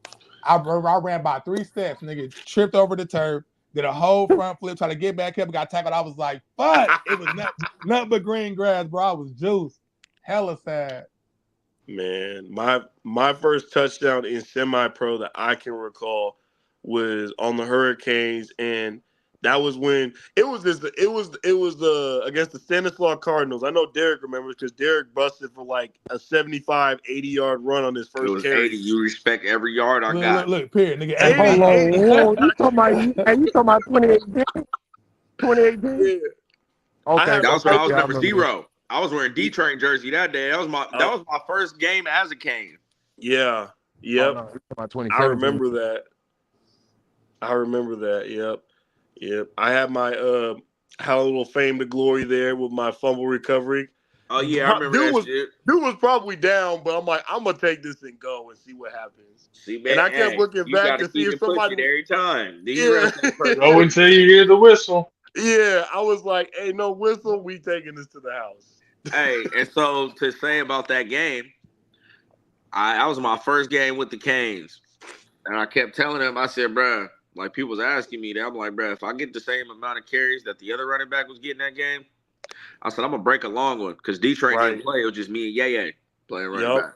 Mm-hmm. I'm like, watch, let me get one, and I'm gonna take this motherfucker to the house. Yeah, they gave me one down that sideline. I broke, got jiggy on their ass. It was like he called it. I've always been this way. I've been talking my shit. Right. Facts. Wow, always a play for you. That's 100% why. That's like I tell him, like with the brotherhood, I've been talking my shit. I was talking shit year 1, year 2, year 3, and you just happen to let us fuck around and win one. In 3 years, that's their fault. Hey, you see, they've been saying, "Oh, now y'all gonna be surrounded. Now everybody want to come back." I said, "All right." And I see what's going on. They had my nigga D-Lo tripping in the team page. I said, "Come on, D-Lo." And again, I wasn't even trying to even. And again, that wasn't even supposed to be no troll. I was just saying, like, bro, like you see how it is, bro. Like everybody gonna be done it for us, bro.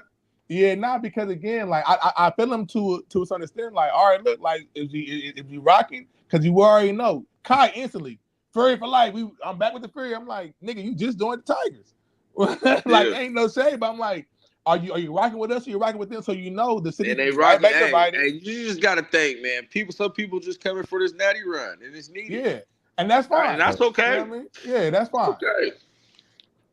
Listen, we with it as long as y'all with it. Look, as long as we understand this is what it is, we doing it for that. All right, cool.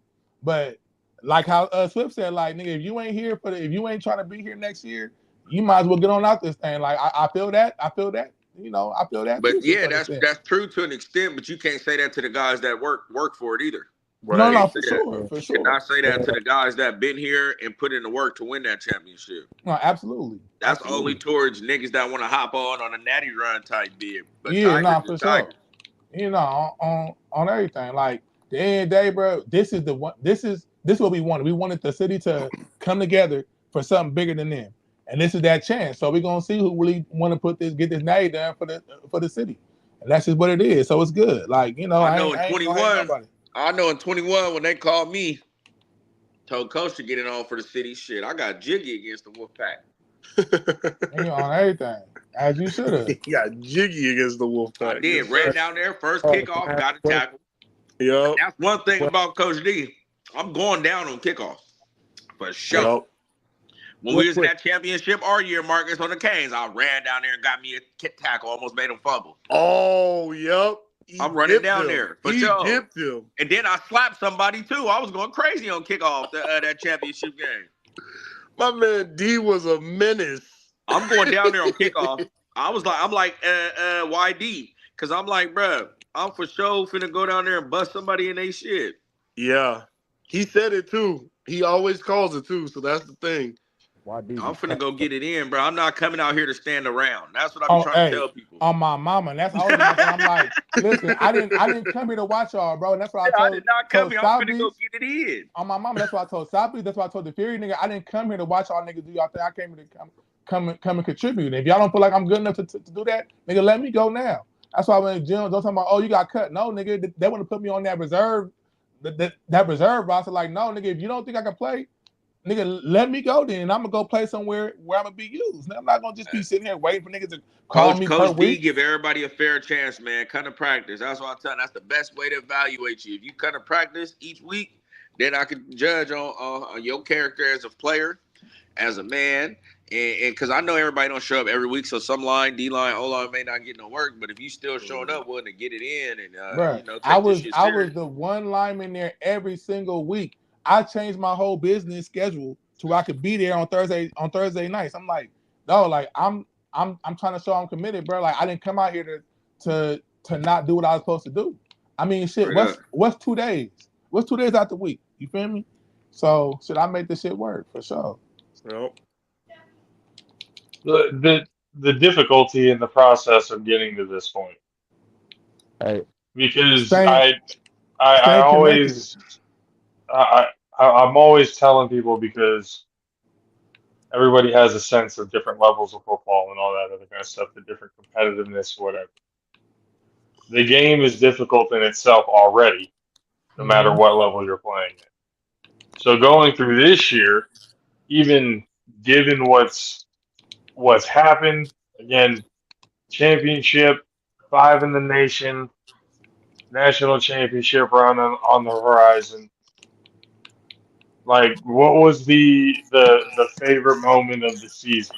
Like, what was that one point in the season where you kind of knew that it was going to end up with something special? For me, it was when we beat the Rogue. The way we beat the Rogue, the Tigers. Right. In games like that, it never went our way. It was always in situations like that, like it just like the Rattler game. To the Tigers that have been here before, we just like, damn, bro. Like we one of the only few teams that do this shit the right way. We don't backdoor nobody. I don't be in every player inbox like, hey, you should leave that team and come over here. I don't do that shit. I respect the game. You know what I'm saying? But I just felt like when we beat the Rogue and to go out there on offense and do it offensively, because offense has always been like the Tigers' Achilles heel since year one. You know, year one, we was just putting our offense together. Year two, we had to do it with 4, 5, 6, 7 different quarterbacks, like on some real shit. And then year three, back to the QB that started it with me. You know what I mean? The QB that worked with us through the Elk Grove Kings, 32-6. You know what I'm saying? So with Bug coming in here, and for him to get over that hump after throwing a pick the drive before. Right, that part. Yeah, then I told him, I said, Bug, if we get the ball again, we finna score it, bro. I said, yeah, I got you. I said, we need this. I need this one. And he went down there. He scrambled. You know what I'm saying? Scrambled to his left, made the right pass, and Mason made the play, and we scored. You know what I'm saying? That right there was the turning point on the season to me. Right then, I knew couldn't nobody fuck with us. Yeah. Because absolutely. That was the Rogue at their strongest point. They had everybody that game. Right. You know, that was definitely a key win, especially with that turnover late in the game when niggas could have just called it quits at that point. For the defense to be able to make the play to get us the ball back. Just the whole sequence. The bad punt. Then to find out that they coaches told them not to even kick it. The bad punt turned into us getting the ball back and to come back and be able to score at the turnover. I'm like, everything just always seemed to like line up. You know, I feel like it was that game, and then it was the Bakersfield game. We came out to Bakersfield shorthanded, of course. Then it was a lot of drama like after the fact. So for us to be able to like stay together through it all, that was wild. Yeah, like we really had to stay together because it was, you know, again, like it was a lot of different people coming you motherfuckers together concerned about having fun. But hey, I was there how to far work. we drove. We ain't having fun. It's about dominating. Bruh, I'm like, Coach, son, I've never seen anything like it. I looked over to the refs, and the white hat had the football, threw that shit on the ground, and walked away. I was like, oh, we're done. Oh, yeah, no, we're done. Okay, all right, ref. Yeah, I guess we're good. Like I've never seen that before. Yeah, Bakersfield, they wasn't fucking with us. Yeah, for sure. So again, like for us to have to come, for us to be able to get through that shorthanded, it was hot out there. You feel me? I feel like that Bakersfield game was really, I think that was the most critical game for us because we had to really pull it together, and then like I said, the drama after the fact, and for us to still be able to, keep it locked in and finish out strong. To reel off 12 games straight, bro, that's amazing. In the fact that it ain't like we played all the scrubs, like we still had to make some, we had to still play some good teams, go out there and beat the Buckeyes, basically beat their ass. It wasn't even you feel me, just the way we did that. Like I feel like everything just lined up for us not to blow it. And the fact that the way that you coached, like, bro, like you didn't let us, take our foot off the gas, and that's what we needed, So at the end of the day, I feel like everything, happened how it had to happen. Like you said, the week 1 loss, the close game in the road, the BS, in the Bakersfield game, like everything happened how it had to happen. Yeah, that's true. I would say honestly, turning point was the very first game, playing the Rattlers, because you got to understand we're coming into this league, we got in. The Rattlers were also trying to get in. They got in. The Rogue were trying to get in. So they wanted. We were supposed to play the Outlaws week 1. And right. The Outlaws ended up changing into the Rattlers. Right. Yeah. So it was set up to be the Outlaws against the Tigers, and it ended up again being the Rattlers. But I say the first game because it's a learning experience for everybody, Obviously, it's the first game of the season. You're going to have your wrinkles here and there, but I say it's a turning point because of where we came from. Like Coach D said, our Achilles heel or, wondering what we're going to be at is on offense. Offense put up points, right? We got the points. We lost by 3, stuff like that happens. But it was a turning point because we realized we don't want to feel this again. You know what I'm saying? So it didn't matter who it was. It could have been the Buckeyes. It could have been the Rogue. Hell, it could have been the Raiders. Whoever was in front of us. Shit out the Raiders. Yeah. Whoever was in front of us is like they're getting it. They're getting it. They're in the way. You know what I'm saying? They're in the way. And whoever was in the way, they got the pause. They had to pay. They had to pay, man. I agree, but I slightly disagree on this fact. It couldn't have been no other team but the Rattlers. Just like Coach said, y'all didn't win against them for 3 years. And then on top of that, they merged with Fred and them, and then you got Gene and what's the boy's name that's cool with D? Oh, like, bro, that nigga is funny as shit. When that nigga said them thongs thing, that shit's still funny. Des Moines. Oh, man, Des Moines. Des Moines. Crazy, my man, Des Moines. Nigga, funny, boy. Hey, boy, that nigga said that shit. I was crying. Use the bitch. Des Moines is hilarious, bro. Des Moines is hilarious. Y'all niggas on the Rattlers. You on the North Bay Rattlers now, nigga. Fuck all that outlaw shit, nigga. Me crying, nigga. Hey, he funny though. On some real shit, I respect this game though. But, Howard said the Bakersfield game made him question his decision on playing semi-pro football. Bro, I'm telling you, that game was real, boy. I'm telling you, like that really, we had to come together for that shit, man. Because that game had me laughing. That was the only hope off of us falling short, and we overcame. Hell yeah. Bakersfield is funny to me. I like playing a rough, like a gritty game like that. Kind of shows, especially like Coach said, we were down. What'd you say? 10 players? Bakersfield. Yeah. We was down about 40 players. Nightmare game. We was down 10. Bakersfield, we only went out there with 35 dudes. Bro, yeah, for real. Yeah. We was down 30. Right. Plus. We was out there short for sure. No, but with the nightmare game. Yeah, nightmare game. We was down like 10, 15. We had like 10, 15 new dudes on the roster that game. Mm-hmm.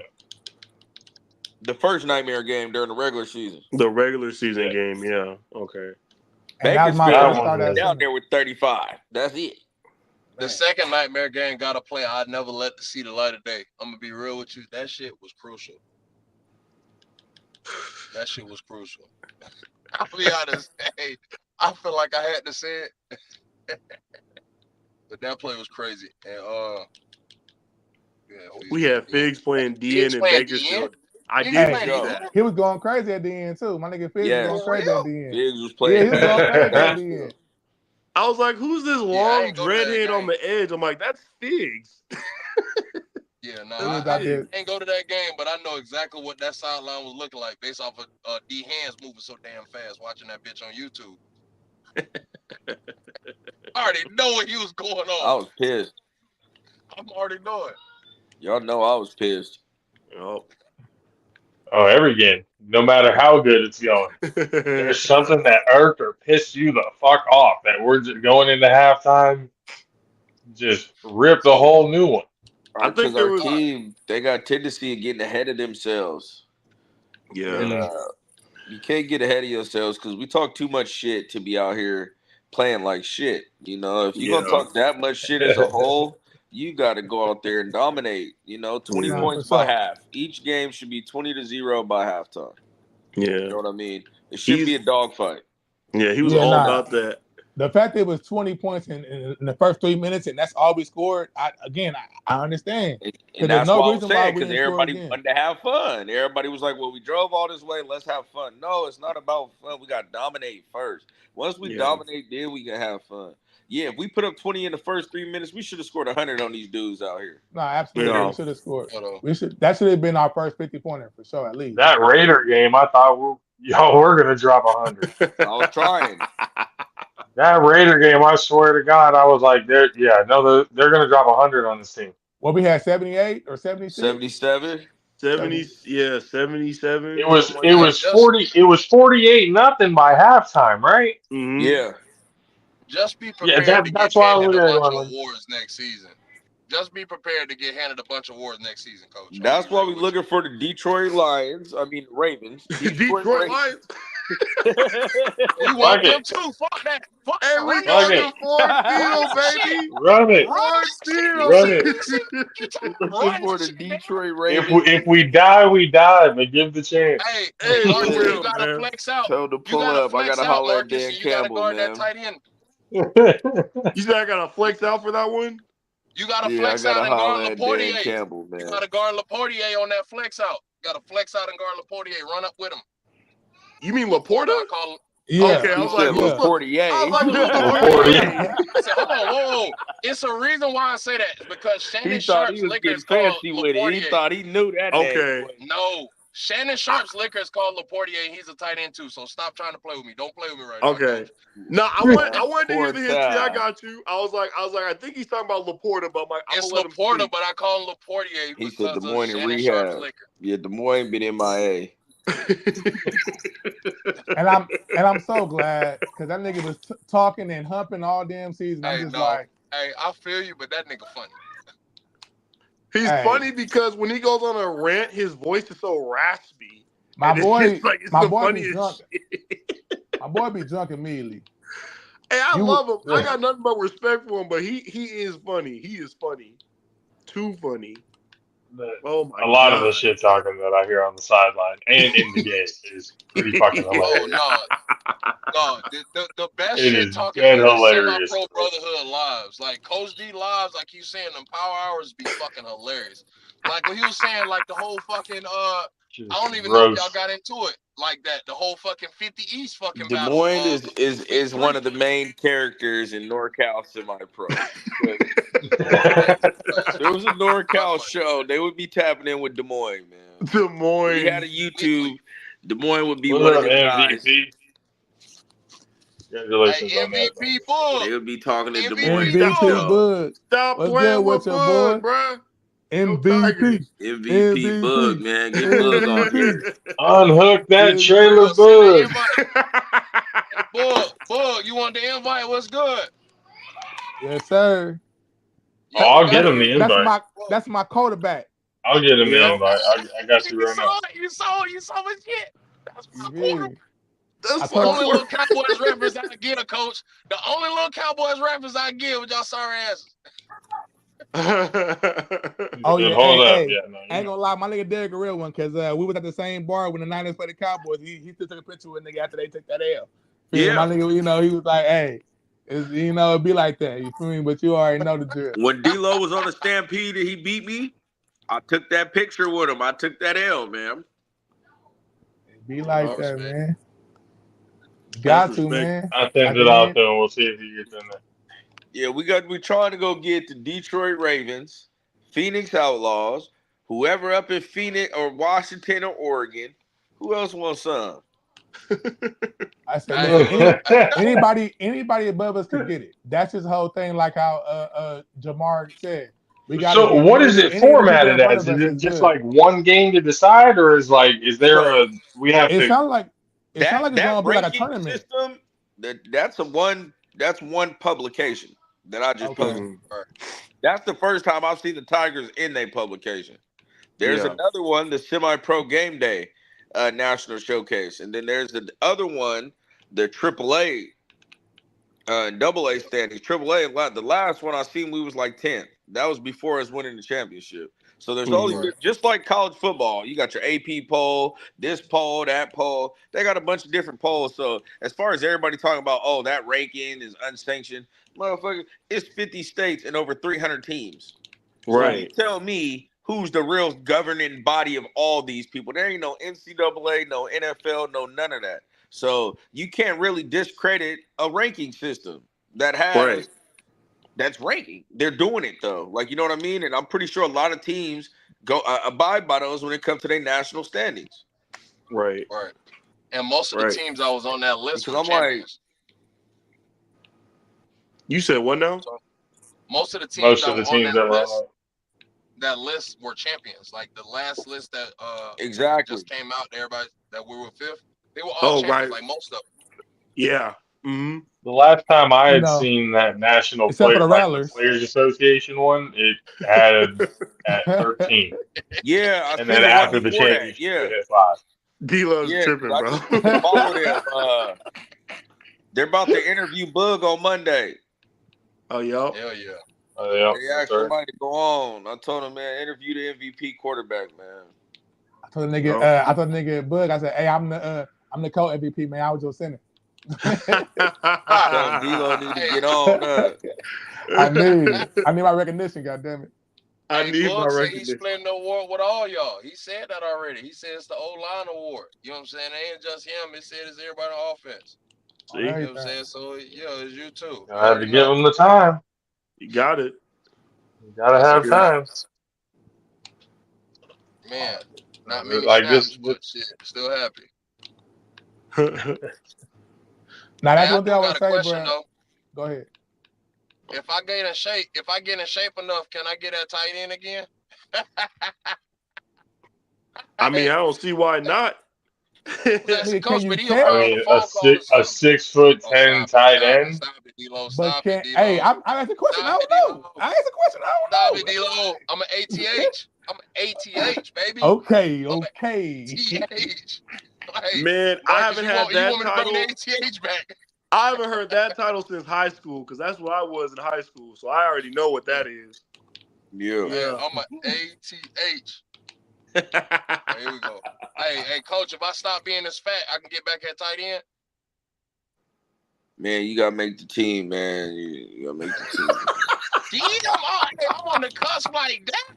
You want to play tight end, you're going to have to make the team try to play tight end. He said you got to make the team, bro. My boy Dimitri came out here, played O-line, D-line for us next year, trying to play quarterback and shit. I'm like, come on. Gotta make the Hold on. Hey, look, now that's a far cry. At least I played the shit I be asking about.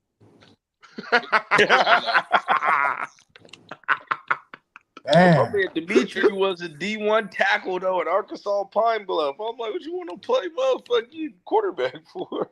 Hey, it's semi-pro. Dreams happen like that. You be seeing running backs looking only like certain linemen. dreams come happen on the Tigers. This ain't one of the teams you just gonna play forever. That's They why got I plenty said of teams out there. This one, man, we got to see, man, because you sure wasn't getting physical during the week, so your suspension. Oh wow! Hey, look, Coach, I lost like 30 pounds since my suspension. For real though, on some real. I see you. So I see you. Seriously, have. He trying to get his Laquan McGowan on. Oh, here we go. Yeah, you know who that is. Come back to me. Come back to me when you know who that is. Then you can play tight end.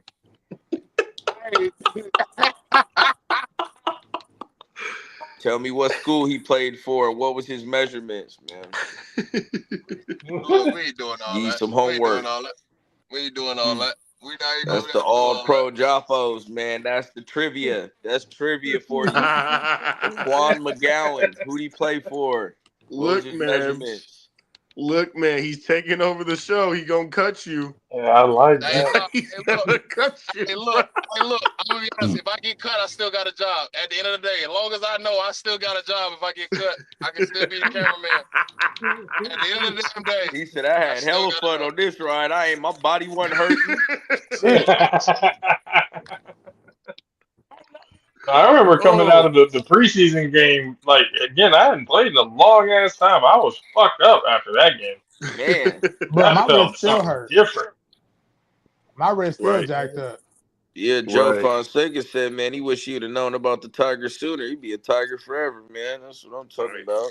Yep. Jordan talk about being a running back. You got Big Mac wanting to play QB. See what you did. Well, Big Mac moving back to dusty ass Indiana. Nobody gonna want to be O-line no more.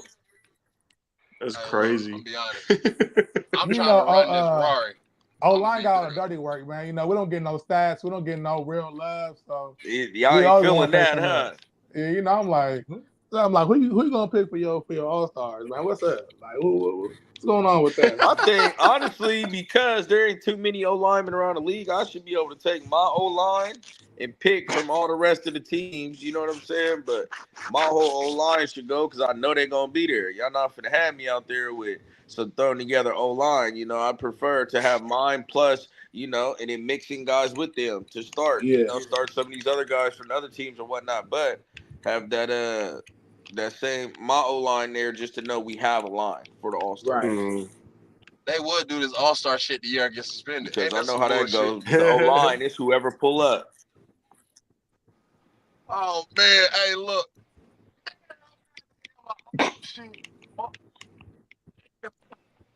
This man, Kawate.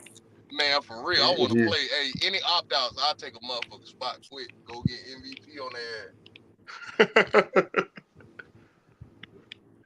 ass.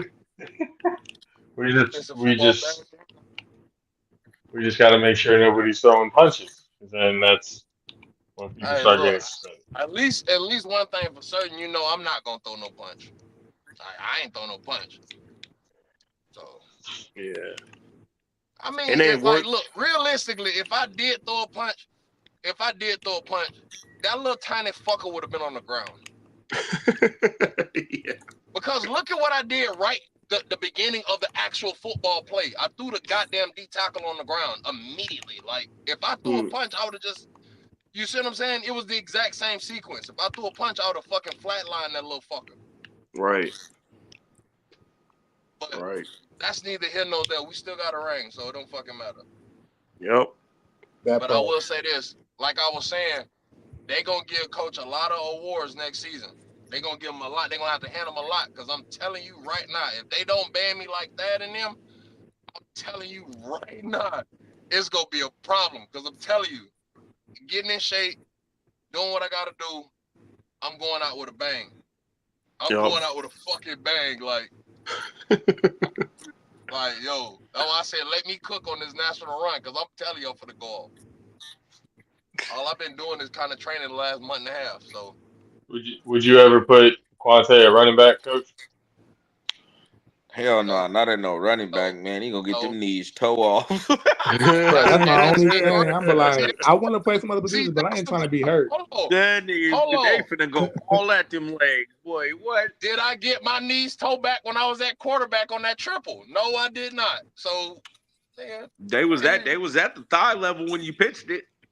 Yeah, but I let him hit me. I let fucking goddamn Churchill hit me, bro. That's what it was. I let him hit me to make the pitch for you. See, I've been in the triple option offense. I was ready for the pitch. You didn't think I was ready for it. No, I knew. I know you thought he didn't know I was ready for it. We was on that and1. I was ready for it. I seen it coming. Hey, stay ready. They don't gotta get ready. I said, "Oh, he a fool." He hit him with the fake pitch first for sure. Hey, look, I'm gonna be real. You was not expecting me to fucking play quarterback that smoothly. Man, it's semi-pro, man. I done seen plenty of things happen out here. Hey, he said I done seen it all, man. I've been around a long time. I done seen it all, bro. I'm the smoothest, biggest nigga that I played in this semi-pro shit. That's crazy. I'm taking that shit now. I'm starting to claim it now because this is my last shit coming up, so I'm gonna start talking boastfully. I've been quiet too long. It's your last year. LJ trying to hop on. Coach gonna tap out, man. I was gonna say, bro, I gotta get up out of here too, bro. Just get on here and Sean. All right. Hey, man. Appreciate you being on here, bro. I'm on out too. All right, for sure. Yeah, D'Angelo. I appreciate you. Man. Yeah, LJ on there real quick. I think it's in there, LJ. It's in that group chat. It's in there. Okay. You probably got to scroll up a little bit. You click the little link, and then if you got an Apple iPhone, that shit might have you copy and paste on your Safari or whatever you use on your internet shit. You know what I'm saying? Yeah, it should just be like a copy and paste. That's what I had to do. Yeah, it's in there. So, but yeah, yeah, as far as that shit we was talking about without Coach giving us a little shit, because you know Coach gonna talk shit. It's all fun and games, you know what I'm saying? All love. But no, on some real shit, Josh, because you weren't there and you really don't know. I've literally pitched. No, that's why I'm trying to hear the stories. Yeah, so all right, so I'll give you a brief summary of it. So Charles Howard, the owner and head coach of the NorCal Stampede, was he was the head coach for the WCFA All-Star team when it was the WCFA versus the PSFL 2018. So so we were getting smacked. It was like 41-17, 41, like it was something crazy. They was whooping our behind. You know what I'm saying? So at that point, I'm like, Coach, all you got, the only quarterback we had was the Stampede quarterback. At the time, it was, I think, bro was like number 1. You know what I'm saying? I don't remember his name or anything like that, but that was the only quarterback that showed up that game. So I'm like, he taking a punishment. Let me just get in a little bit, bro. Like, already losing. The worst thing that happened, like, I scored a touchdown. Like, you know what I'm saying? Like, we already losing. It's like, oh, the only thing you're going to do, turn it over, I guess, and we losing. You know what I'm saying? Like, it's not like we even moving the ball. We haven't crossed the 50 like that. You know what I'm saying? Right. In quarters. So, basically, I'm begging him, and then Charles finally let me get in the game. I get in. Obviously, it's like run plays. He didn't let me throw the ball at all, but it's, you know, run plays and shit like that. So, first play, I think I handed it to Kurt. You remember Kurt from the Seminoles? Yeah. Running back number 5. Big running back. Yeah. I gave it to Kurt first down. Second down was my boot. So I basically ran the quarterback dive. Like a dive, yeah. On that. Yeah, I got a first down on that. And then that next play was the triple option. So yeah, fake to Kurt, deep boots round. He makes the play. The old lineman fucking blocks the key man. So he blocks the goddamn end instead of going up the backer. He blocks the end. So, and then he blocks the end, then loses. That's the fucking crazy part. He blocks the end and loses. Like, what? Motherfucker, you bought the wrong motherfucker and you lost? This is what we're dealing with this game. All right, so now I got two motherfuckers. I got the real key man and the quasi key man running at me at the same goddamn time. Which Churchill, I don't know how the fuck this motherfucker was on defense, but he for damn sure was the other quasi key man. You know what I'm saying? Mm-hmm. So the real key man, I faked to him. He throws his hands up like, oh, trying to get the ball or whatever the fuck. He kept his hands up. I see Churchill closing in. I'm like, one more step and I'm gonna go for the pitch. I see D still running, right? Like I keep looking like D still running. I'm waiting on Churchill to get closer because if I make the pitch, obviously they're just gonna corral the D. I want him to hit. You get what I'm saying? Right, right. So I pitched the ball right, like literally right here. So the dude had his arm up. The ball went in between his arm and his head. Just slim by, like right by his head.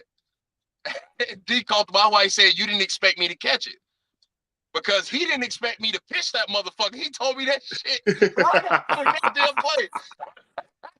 That's a precision. That's a precision pitch, though. That's a precise. Man, I'm a ATH. I've been telling motherfuckers the whole time. With a little bit of luck, just a little bit. Just a little bit of luck. Hey, I understand skill. I'm not going to deny skill and greatness where there is, but even skill and greatness has some of those lucky ass moments that probably shouldn't have happened, but yep, it happened.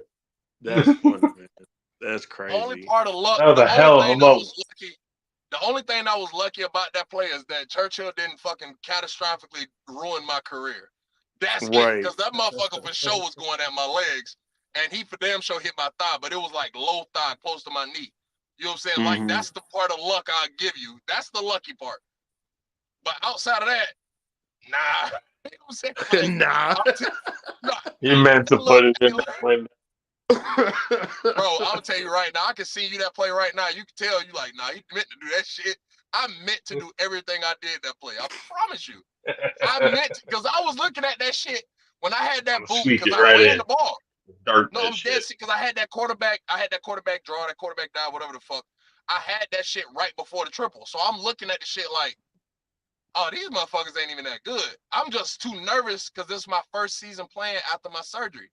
Yeah. You know what I'm saying? So it's not like I'm as confident in my knee, even though I just had a full season, just had 20 sacks. I did all of that, but it's like I'm still not confident in my knee. I'm like, I'm thinking LJ, about statistics. Check the group chat. I'm gonna send it to him right now. I got you right now, LJ. Hold on. I thought I had it. But it's all good. I'll send it to him right now. But fucking yeah, so I just wasn't confident in my knee. So it's like certain things that people normally would do or I would normally do, I didn't do because like I said, I was just scared. I'm just be honest. I was scared. I was scared not to get hurt. So yeah. Yeah. It don't help that you're 6'10", so it's like that's the first thing people are gonna gun for anyway. It's your legs, knees, so yeah. I hear you on that. Yeah. I mean, who's gonna try and go high? Exactly. Like devil's advocate, like realistically speaking, who's gonna try and go high? That's like it's a few people. That's like Rey Mysterio going on the top rope trying to drop kick the Great Khali. That has happened though. That has happened though. It has, but the film I remember from that is when he did it. Rey Mysterio landed flat on his back, not Khali. Yeah. That's what I mean by that. Wrestling, oh no, I get what you meant. Yeah, yeah. Okay, okay. I want to be sure. I was like, okay, that's what I mean by that. Oh no, I understood. I understood the reference. For all you wrestling fans out there. Hey, he's a wrestling fan. Got a whole wrestling podcast. I knew exactly what he was talking about. Shot your own shit out, man. Oh, okay. I was gonna say, yeah, like get everything out. Marcus, I know you have some things going. Let everybody know where they can find you. Oh man. So we got I got a podcast out there, guys, for you guys checking it out. It's on mental health. So for those of you guys that deal with mental health or have those situations, I got a safe haven podcast for you guys. It's called Let's De-Stress. You can find it. It's available on Spotify as well as the other app called Spotify for Podcasters. You can download it. Don't matter if you got an Android. Doesn't matter if you got an iPhone. It's a free app. Come check out some shows. You got some friends that deal with it, family members. Check it out. Again, Let's De-Stress on Spotify as well as Spotify for podcasters. Well, yeah. But I was honestly, Josh, I was talking about your wrestling podcast. I wasn't talking about Marcus. Oh, the wrestling thought. Hey, I mean, I wanted to get his out. I wanted to get his out to there. To be honest, I you felt mentioned like social. that's what he was talking about. But when Josh No, gave me the floor, I was like, he was right because afterwards I thought about it. No, he wanted me to plug the Ring Psychology Podcast 2.0, 100%.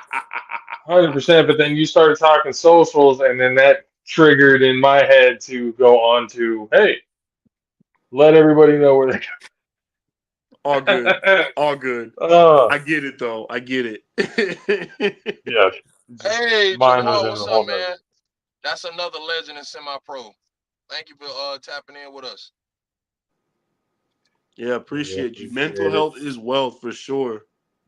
For sure. 100%.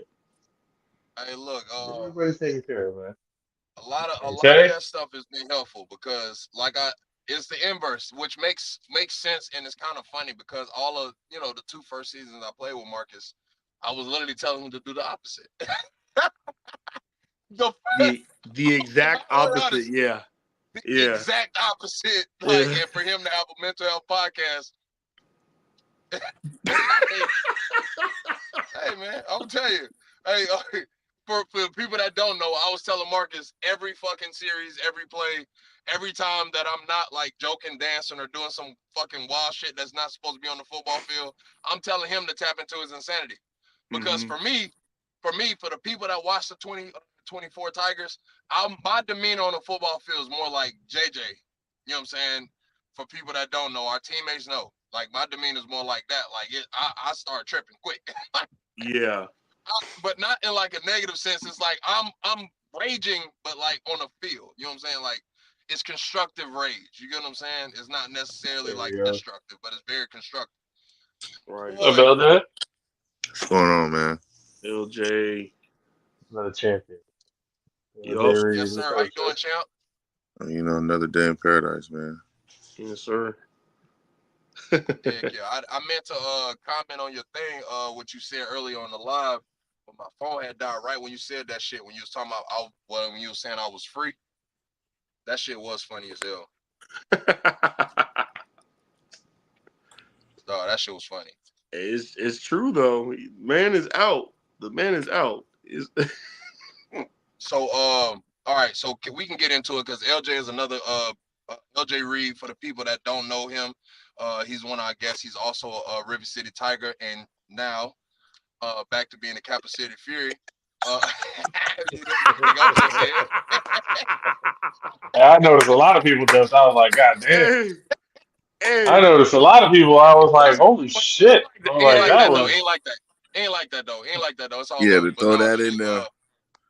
I had to. You already know what it is. But hey, so yeah, fucking LJ, man, he was one of the leaders of the team. Definitely made one of the biggest impacts on the D line, and he had probably one of the craziest fucking 1-yard interceptions I've ever seen in semi-pro. I watched the film. That was like a road to glory playing DN, just reading the screen pass. Yeah, I remember the play. No, that looked too simple. You almost walked into where it was going to be. You were just like, he's going to throw it right here. Okay, I'll take it. I'm just standing there looking at LJ eye to eye, this man read the shit out of that. If you look at the play, LJ don't even move. He barely moves. He's like, he read the shit out of it. I was like, I'm on the field when that happened. I'm sitting there looking. I'm like, we scored? I'm like, how? We scored? I'm gonna tell y'all my perspective from it. So basically, Isaac punted it. We down to one good field position, right? Then, mind you, I wasn't on the field. T Street and Tank was. We was rotating, and then Blue and Jose Buffy, they saw me on the sideline because the 2 possessions before, I think I got a pass breakup, almost picked that one, and then I also got a sack. Yeah, he had something like that. Something like that. All I know that the 2 possessions before that, my name got called pretty much that shit. So they was like, "Why the fuck you not in the game?" I was like, "We rotating. That's what we do on the D line. We rotate." Then he was like, everyone was like, "Okay." Even T Street was like, "What are you doing?" I'm like, "Bro, we rotating, bro. What do you mean?" So I guess Buffy and Blue, they went up to Derek. They was like, "Why is LJ out?" And then Derek came up to me during that little timeout the Nightmare called. And then Derek was like, "LJ, get your motherfucking ass in the game for T Street." And I said, "Yes, coach." No, ain't even finna say nothing back for sure. And so I got on the field. So ref blew the whistle. All I know, the QB went dead ass. He went exactly like this. He said, "Ready." Looked at the only receiver over there like this at the corner of his eye. Now I'm over there looking. I'm like, that's a solo guy. He on the 1. He ain't got no choice but to go this way. He can't go to the trip side. If he try to go to the trip side, he gonna get sacked. That's his only option. And I'm like, he has to do something quick. If he throws a slant, I'm finna catch this shit. And what the fuck he do? His eyes was big the entire time. I'm like, so all I did was just take one step over, bro. I didn't even fucking go after. Took one step over, and he literally winded up. Eyes got big through it. I'm like, if he throws a dart, I'm catching it. I got to catch it. I missed the first time. I got to get this one. He threw it, and it was a little lower than I thought it was. And I caught that shit, and I was like, oh, shit. And then I ain't gonna lie, I was fit to take off. But then I realized under my feet. So I was like, oh, shit. Let me hand the ball to ref. Let me get out this hot-ass field, man. Let's sit my ass down, bro. My dumb ass, I didn't even know what to do, how to celebrate. I scored. All I saw was hella Tiger uniforms turn. I'm like, oh shit. I don't want no one to hit my head, so that's why I took my helmet off. Ain't nobody finna slap my helmet. And then secondly, my dumb ass started running on the track, not knowing what the fuck I was doing. Then when I got I would say about 20 seconds later of me running on the track, I was like, wait a minute, bro, you tweaking. It is hot as fuck, and you are running on the track for no reason. Full speed, knee high, 90-degree, all that. He ran a full 100, bro. No, I didn't. Almost did. Almost did. I ain't gonna lie, I saw the end of the other track, and I was like, hell no. But then when I stopped, I was like, okay, no, I don't give a fuck. Don't say tank. You going in, bro. You going in, bro. For a second, I got dehydrated for a second. I ain't gonna lie. Luckily, Isaac had some liquid IV, so thank God. But that hot ass day. He told you to go in. That nigga screamed that shit. No one know just LJ get in. That nigga was like, LJ, get your mouth. Hey, he screamed that bitch at the top of the lung. The whole stadium heard that shit. Who, when Derek said get in? Yeah, he screamed that motherfucker. Yeah, he screamed that shit. Yeah, for sure.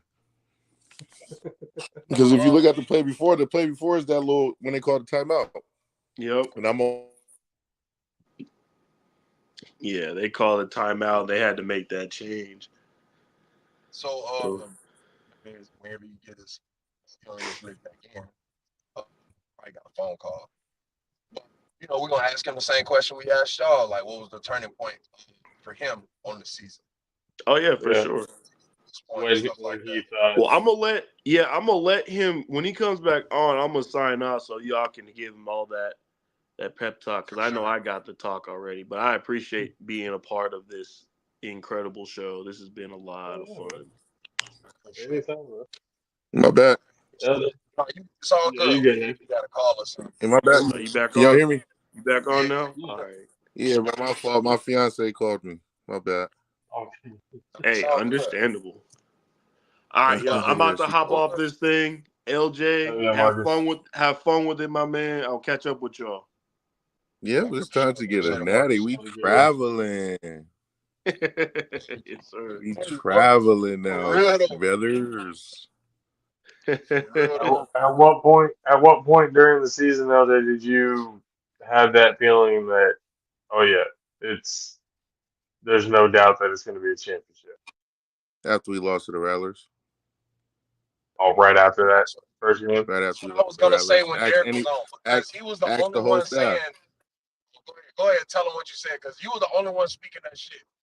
Yeah, everyone was mad. So after we lost to the Rattlers, literally that little prep talk after we lost, after the game was over, everyone looked all sad and shit. Everyone looked all mad, like, you know what I'm saying? Because we 0-1, we started off with a loss. I'm over here like, fam, y'all gotta understand, we didn't know how to rotate.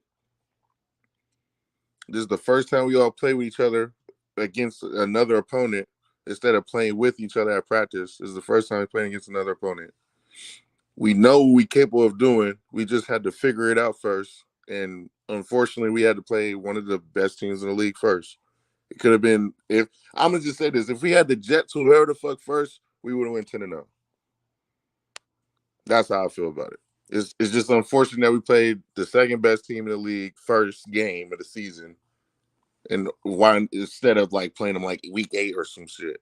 So I knew after that Rattler loss, I was like, bro, I don't know why everybody head down. Y'all act like we ain't finna win 9 straight and win this whole shit.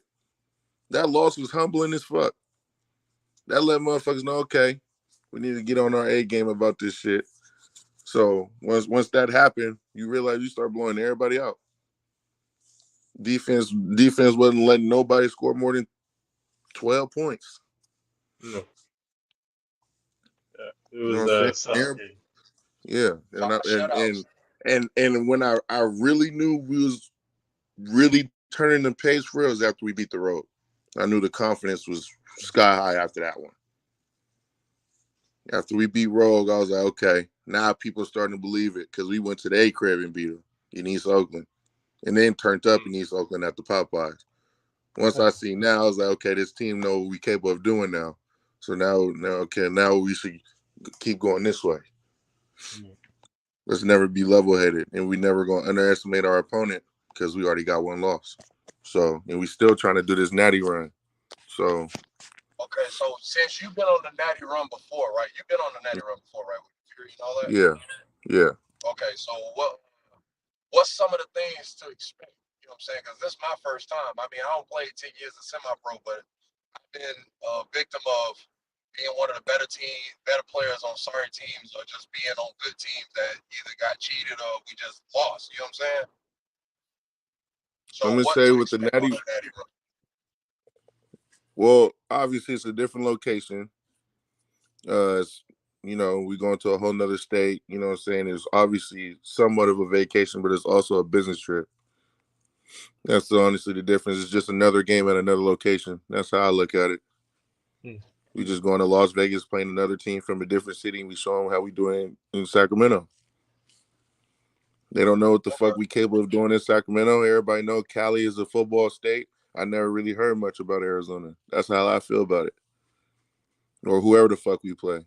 So it's like we're 5th in the nation for a reason. We're 5th in the nation for a reason. And it's like with this defense that we got, and plus the few little extra little helps that we finna have for this natty run, bro, I don't think nobody can beat us, bro. Real shit.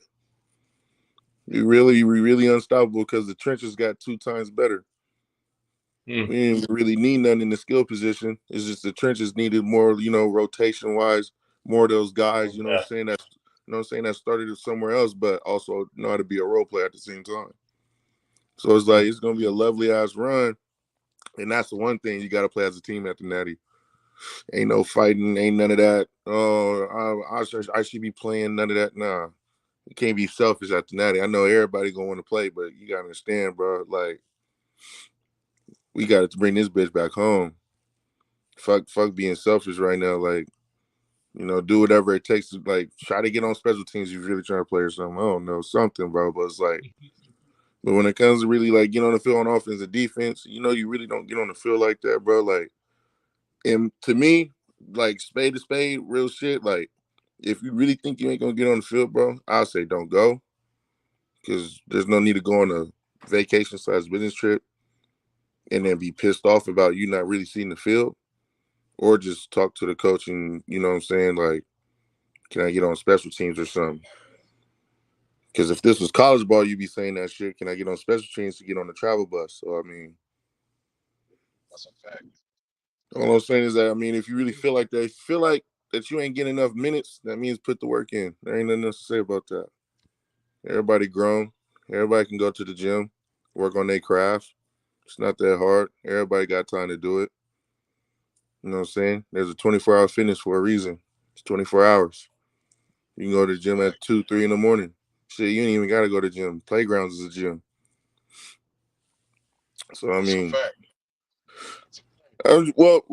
so when this natty run is going to be fun. It's definitely going to be fun. Because I ain't going to lie, a lot of these Tiger motherfuckers is hungry for this natty shit too. And that's what's exciting about this team this year, bro. Like, everybody not just, huh? Is there any preference on who you would want to go up against in the natty? Honestly, I just feel sorry whoever we fucking play in the natty. I just feel sorry for them because they got to understand what the fuck we playing for. I'm pretty sure this other team, whoever we played, been there before. This team hasn't. And, you know, when a team hasn't been there before, it's a different feeling. So, especially if they want to win in natty. You saw what we did in the championship game. Nobody was expecting us to beat them 21-0. They didn't even score a point. So, it's like, everybody's like, what the fuck? Tigers won 21-0. What? Huh? What? Yeah, bro. It's not the same team from week one. And motherfuckers got to understand that. That's why motherfuckers want to hop on board like, oh, yeah, bro, they look like they having fun over there. Let me hop on this little natty run with them. Let me have fun, too. You know what I'm saying? We definitely compete. That's what I'm saying.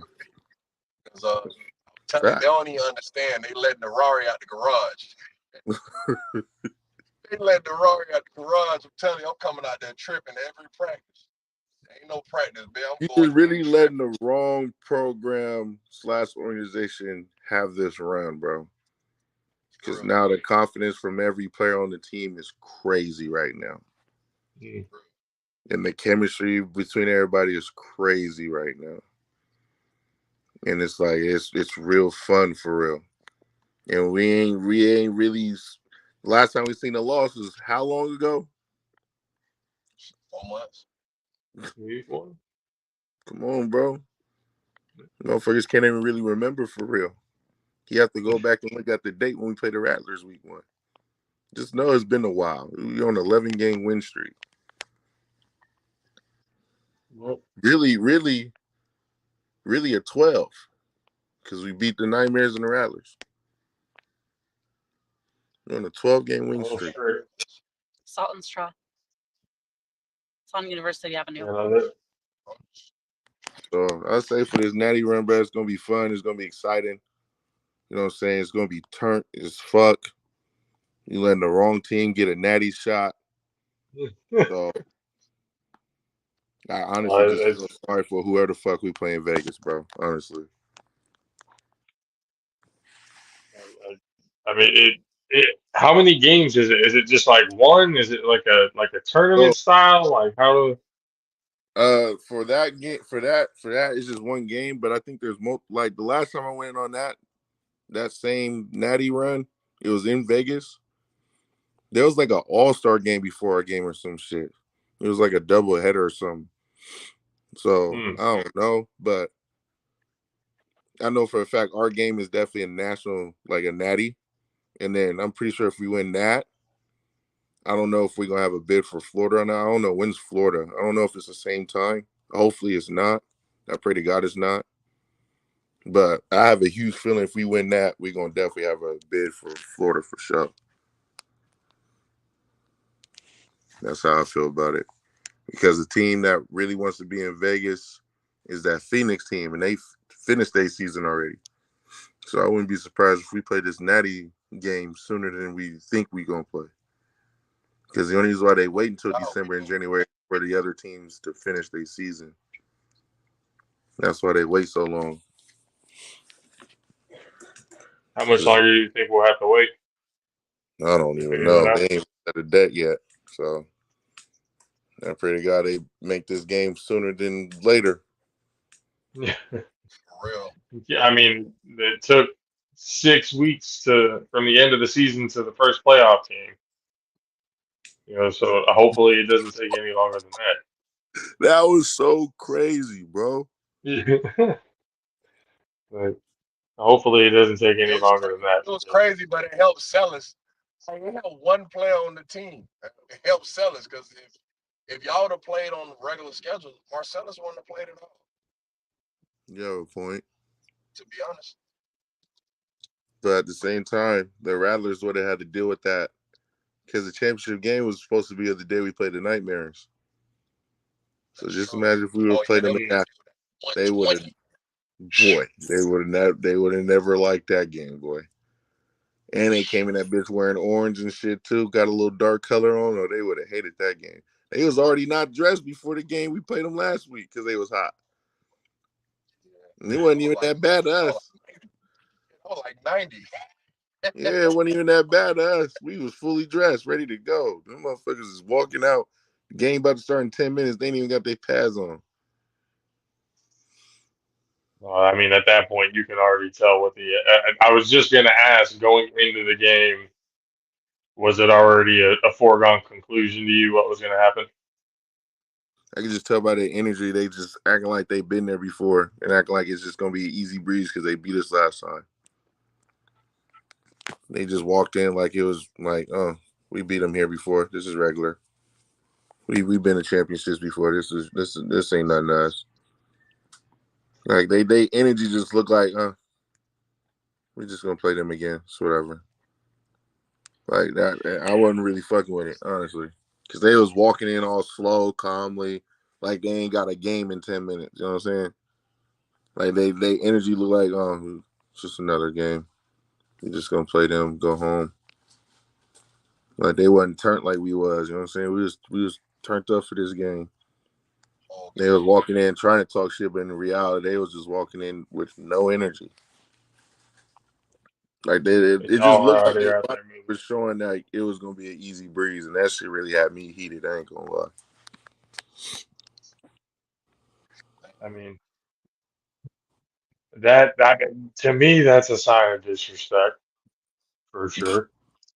That's pretty fucking disrespectful to come in that late, not even have a mind about it. But I mean, y'all went and popped them in the mouth. Hey Josh, let's put a cherry on top. They did a whole month more. LJ really being very nice, which is slightly uncommon for him, but that's neither here nor there.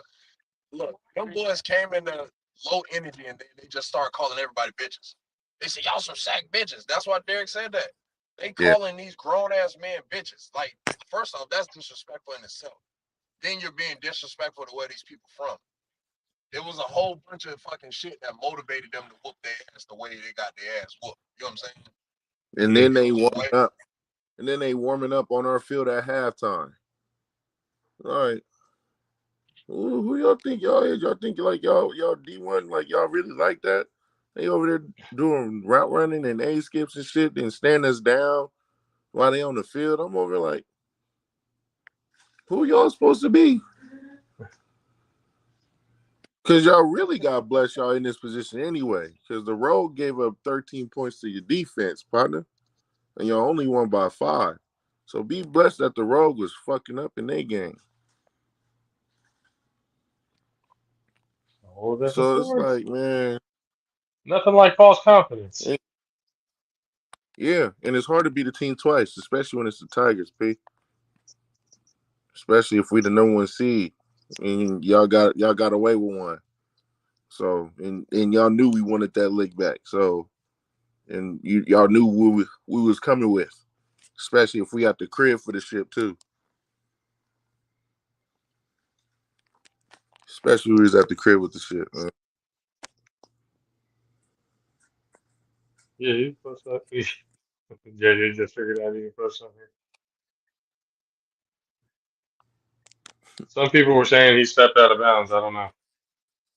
From what I looked clean to me. They called it a touchdown. So, well, Jay, we appreciate you for being on, sir. Where can everybody find you?